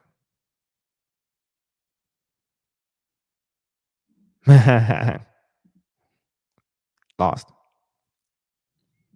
I want to repeat this. So from men's perspective, we think that the women are more beautiful than or more attractive than we are.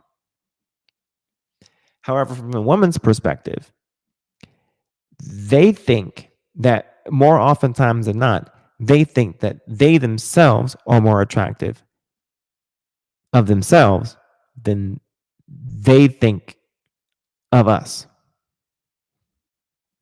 Got that?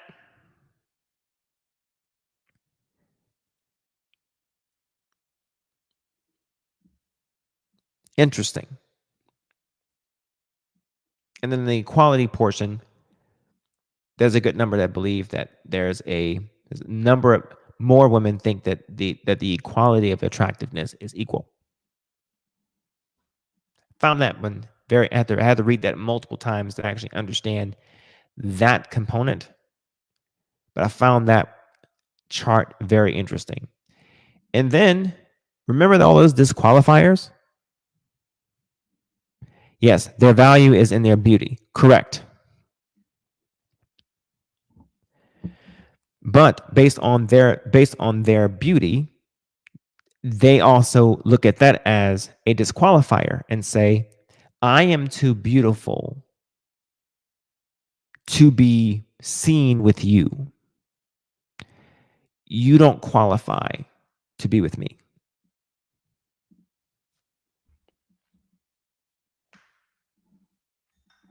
Interestingly enough. But even the attractive male, still has other qualifiers that he has to make.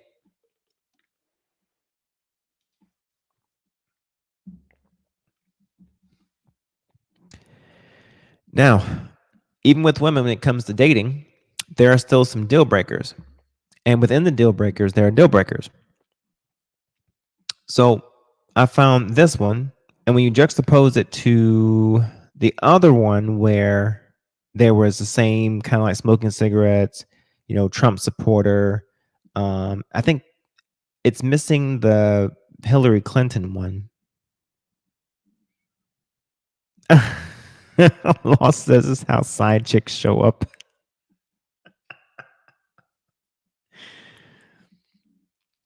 Check it out.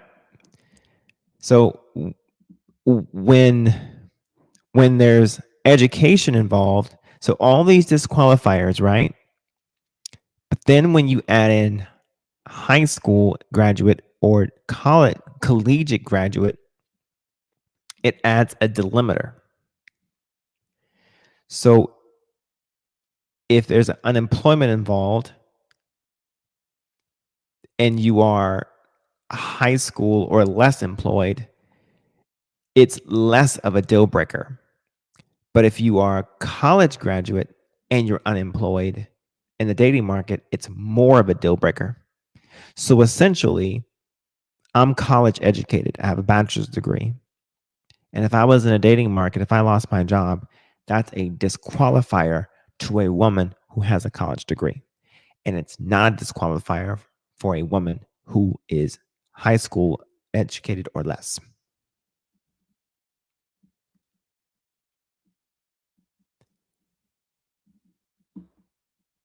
Do we get that? Even the taller than you portion and college educated woman has a problem with being taller than the man, more so than a woman who is not high school and not college educated. You can't make this shit up. And this is why people are not interested in dating, because of the ick of it all. Oh, here it is right here. Because of the entitlement. Exactly. But remember, this report is like 2023 or something like that. But remember those remember those head of household numbers I showed you in 2023? But all of this disqualifying shit is still happening. Meanwhile, people, I'm not gonna say women or men, but people still got kids. Better lower these goddamn expectations.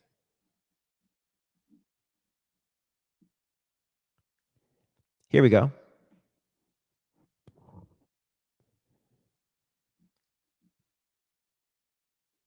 These are all deal breakers for most Americans.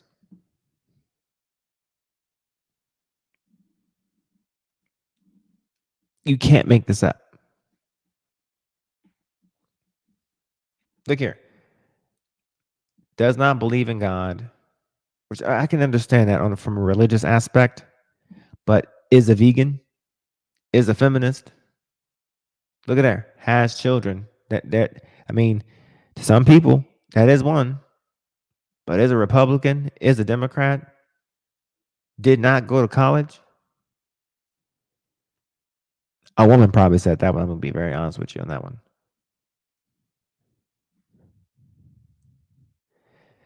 Lives in another state. I mean, y'all can move and y'all love each other. I mean, I'm just saying. Some of these I can understand depending on the situation.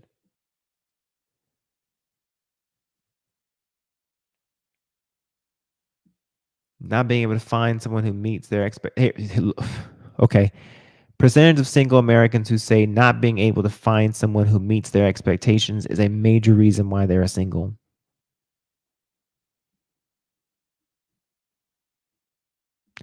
College educated women, this number increases dramatically, almost doubled.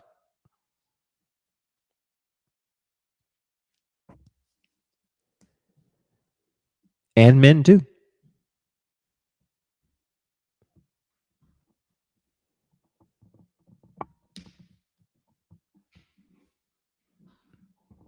Can't make this up.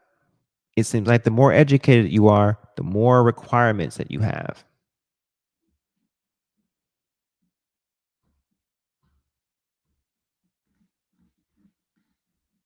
And right here, interest in dating. Young men, 34% not interested. I'd say both. You have the expectations because you're entitled. I don't think expectations in themselves are bad. I think it is the bloated expectations.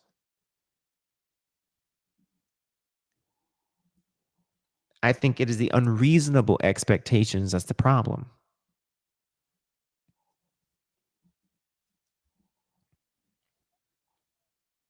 Does that make sense?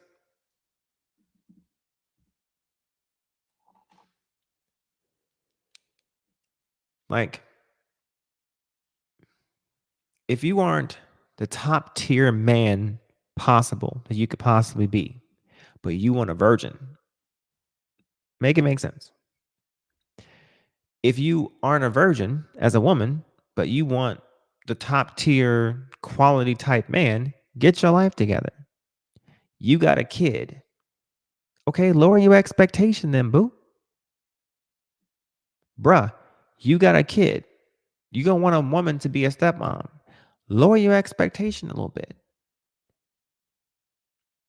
Hey, ma'am, maybe realize that this man is grinding, but he's trying. Do you see something else in him? Okay, so what? He's not 6'1". Maybe he's 5'11". Damn it, you 5'4". He's tall enough. Shut the. You see my point? Like, some of these things are so superficial that it makes no sense.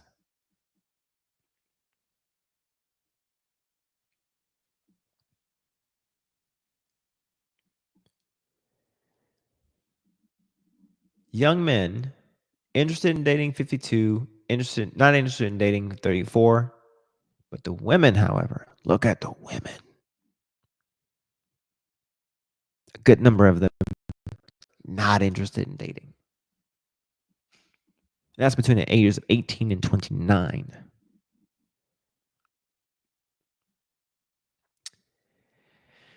And then this is from 2022 right here. And I imagine this number right here for women has increased.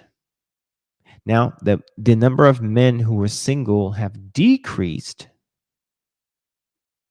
since and during the pandemic, I would imagine.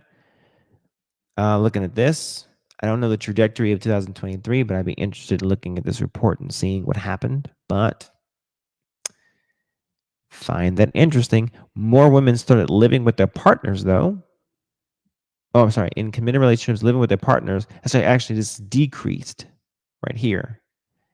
Less women got married, and then more women started getting into committed relationships. But as less started getting married, more became single. Less started living with their partners, more became single, as you saw here. So, gotta wonder. So I show all these data points to you all to kind of let you guys know. I know it's kind of dull and I know it's kind of dry, but the point is, I don't want to just get up here and just spew. I want to show you what I see to kind of let you know why I either think what I think or posit what I posit. And maybe suggest that dating is not what we think that it is. Maybe it is as bad as some people say that it is. And here is the data to show it. Was it out of survival? What was what out of survival? Help me out. I'm sorry. I missed it. And I definitely wanted to make sure that I went in order, because before we start getting into marriage and getting into, custody battles and start getting into really juicy, scrumptious topics, we got to first start somewhere. Okay. And I know some of these, won't be as grand, or the increase in marriage around the pandemic time for men in particular, lost. Hang on.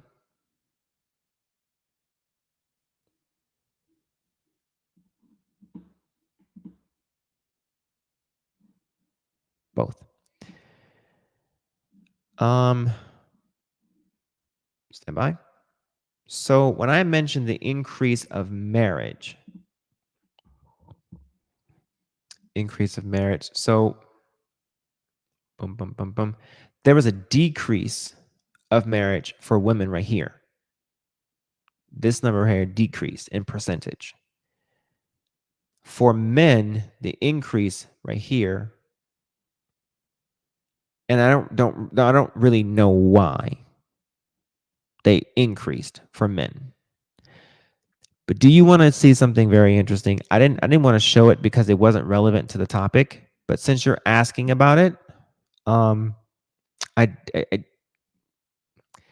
I do want to show you, since you're asking about it, Lost. I think that you would be pretty. I think you'd be very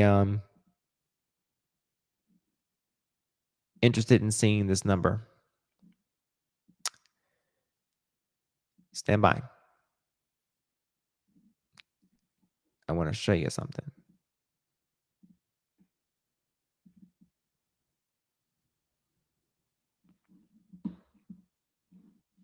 Yep, here it is right here. This took me by surprise.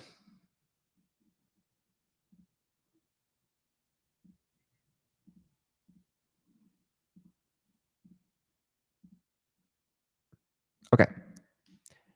Never mind the colors. I need to separate them. I didn't want everything to be all the same color. So don't bust my balls about the colors.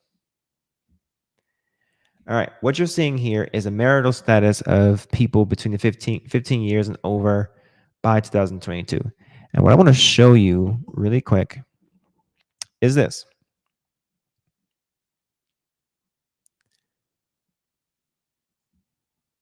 Maybe you can see it. Okay, like that.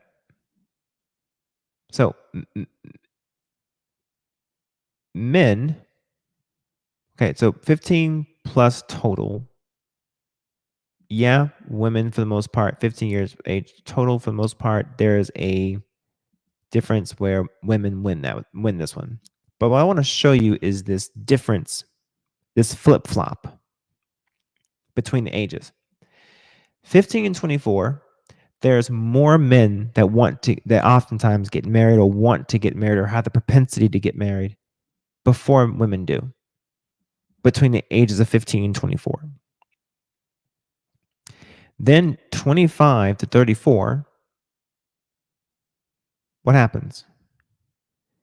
Men still got it. Then 35 to 45 and 44, it stops. It switches to women. Then 45 to 54, it still switches to women. So this whole narrative,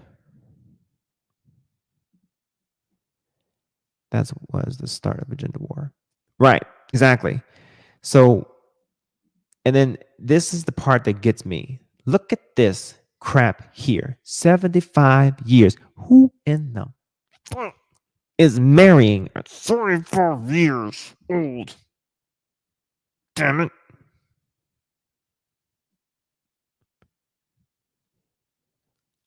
Look at this.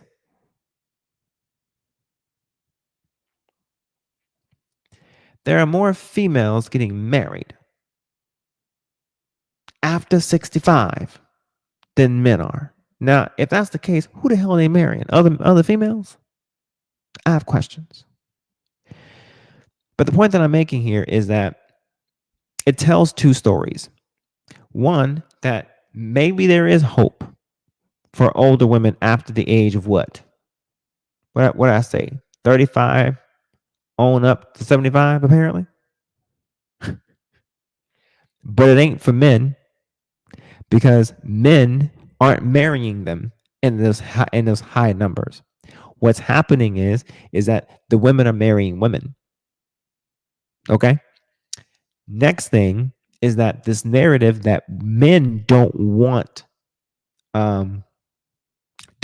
security or don't want to be committed in a relationship or don't want marriage, especially in these younger years, is a lie. Because even if you want to crap on the smaller differences or the delta between the numbers are comparatively the same. They're almost 1 for 1, which means you could find you a man at a young age if you wanted one. Because if you go and look at the divorce rates between those same age groups, guess who wins? Men. Because the women are killing the men in those same numbers.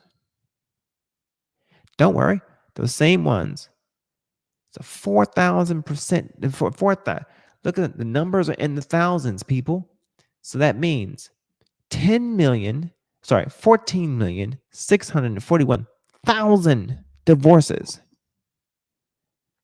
difference between this.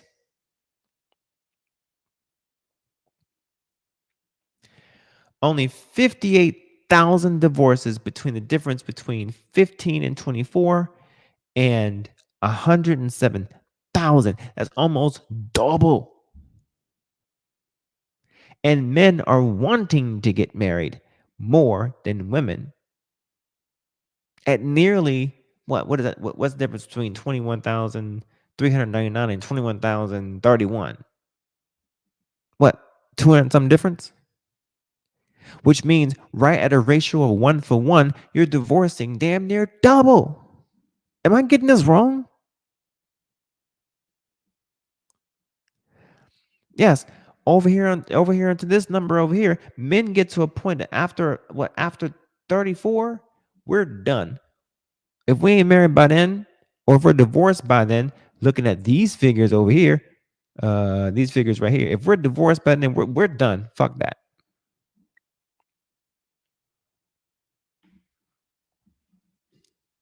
I'm just saying. I'm keeping this data here on deck. Do you hear me? You will be seeing this number again, this data again. And if it's ever updated for 2023, I'm finding it. Why? Because it proves a different story, a different narrative than what's oftentimes told. It's oftentimes said that men don't want something, and it's clear that we do by the numbers. Now, again, I can gut punch check both sides, but I can't gut punch check both sides when the data says something else. I'm objective to a fault, and the data says otherwise, folks. Anyway, I figured I'd show you that loss. So appreciate your candor there. I figured you get a kick out of that. So, anywho, everybody, I appreciate everyone for stopping by. I appreciate everyone who participated in the survey. The survey is still there. I'm going to definitely leave it up for anyone who wants to come by and participate in that. I'd love to see everyone's. Someone else voted in there as well. So, hey, I'd love to see everyone's comments on it. Keep the conversation going. I understand I gave a lot of information. I understand the technical difficulties as well, so I apologize for that. It seems like I always have a couple every so often, so I apologize. But I hope I presented the information in a different way, other than just constantly just spewing. Wait, hold on. Why get married to one man when you can have multiple sugar daddies? to include the whole. Why? To include the whole government, right? I don't know, Lost. You asked me the question. I don't know. But the hope is, hang on a second.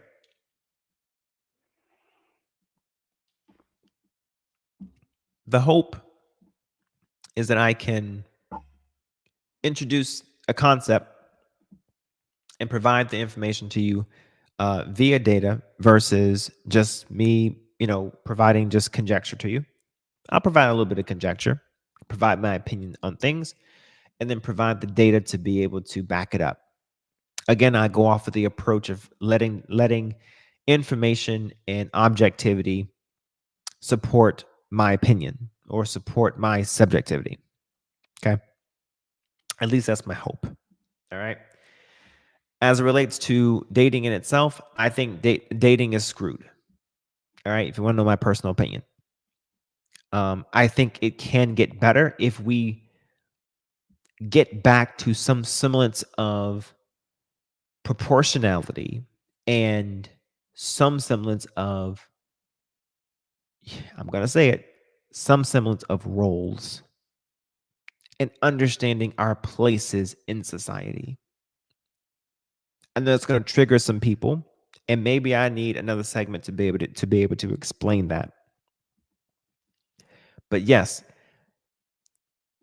if women are going to say that men have a place, if one must be true one direction, it therefore conversely and inexorably has to be true on the opposite side. And women, your place cannot be in the same sector as a man. And conversely, the same for a man and a woman's place as well.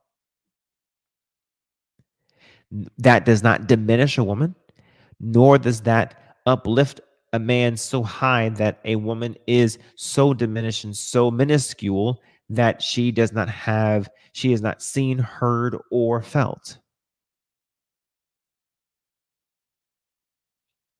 Woman is to be respected, heard, felt, seen.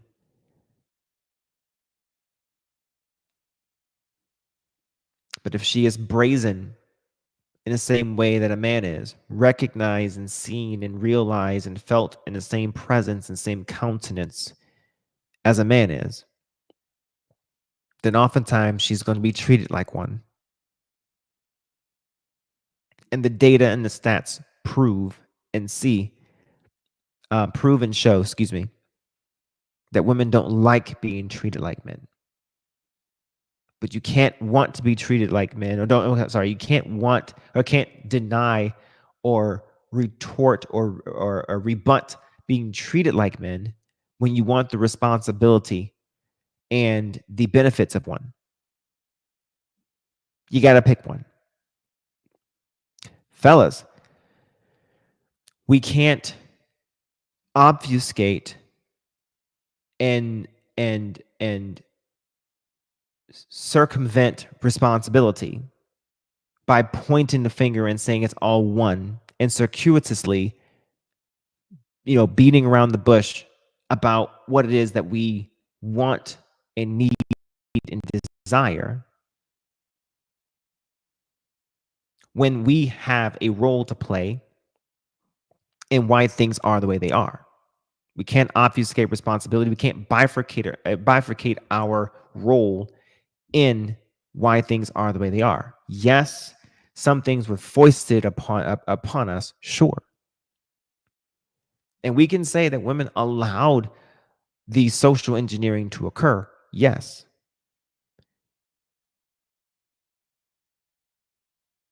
But what are we really concerned about? Are we concerned about, at the end of the day, getting what we ultimately want, which is the product? The product being sex, the product being access. And what are we willing to sacrifice just to have something so frivolous as we claim that sex is when it so benefits us?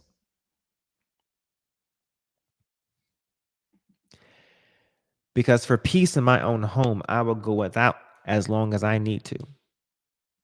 What about you?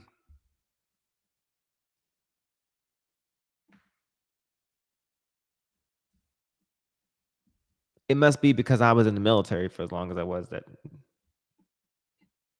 maybe it doesn't bother me.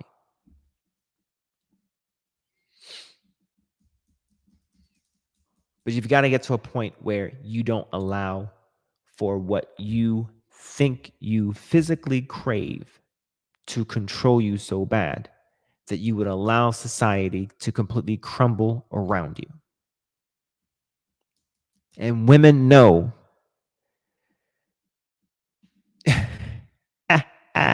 40 in the 20 in the front and 40 in the back. I don't have the box lost. That's all I have to get.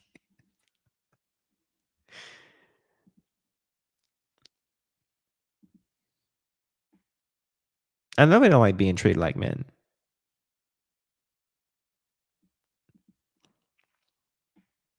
But they want the benefits of being they want the benefits of men.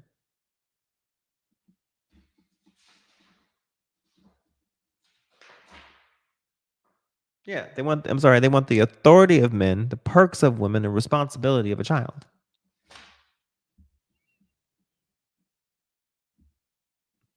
So maybe I'll post where I got that from, because I don't want to take credit for something. I'm not that kind of person, but I heard that and I agree with that.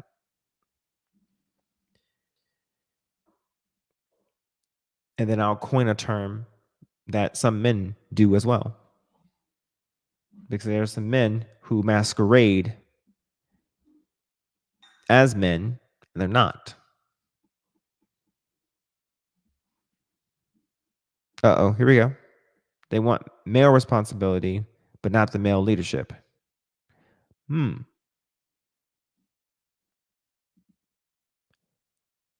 could you imagine if women had to go through a man's rite of passage? Bruh. I went through a few rites of passage.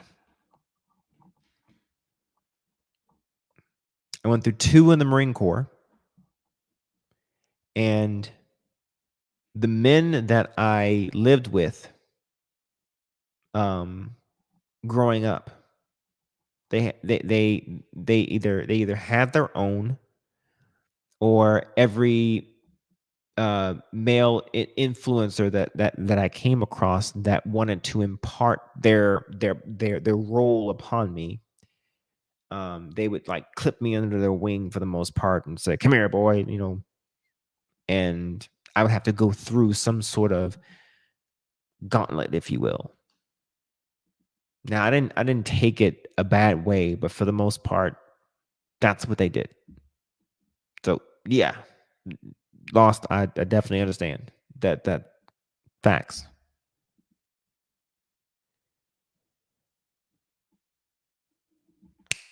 Bingo. There you go, Braxton. Now you got it. We all do. Point taken. So everyone, I appreciate it. Again, I'm going to put this this link right here, and then later on, what I'm gonna do is put the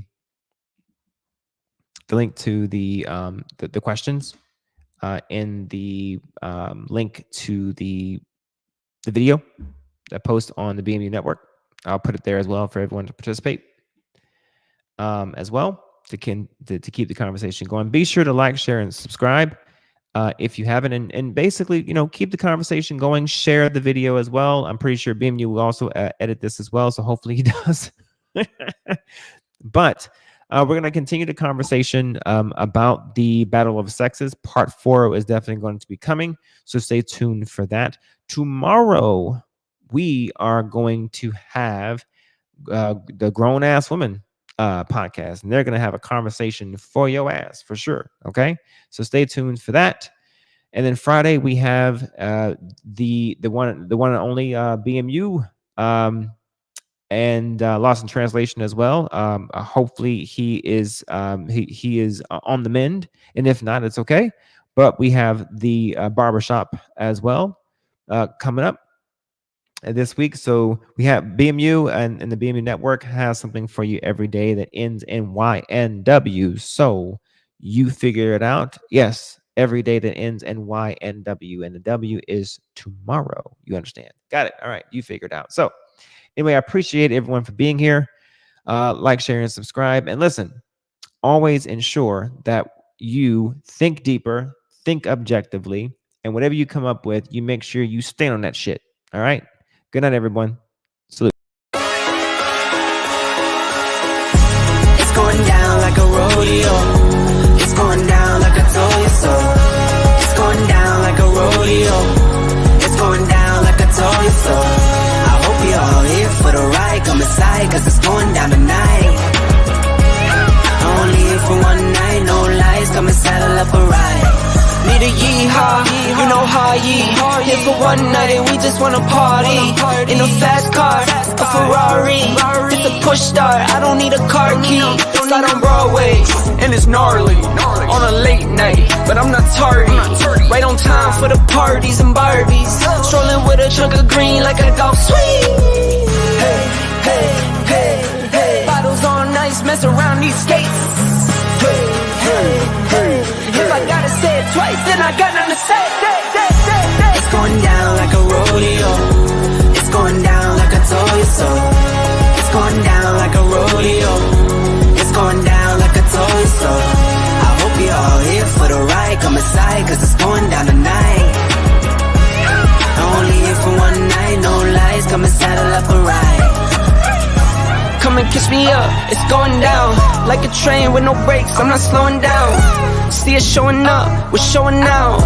Better pack it in till they kick us out. I'm no Nell in them, I'm a lunatic.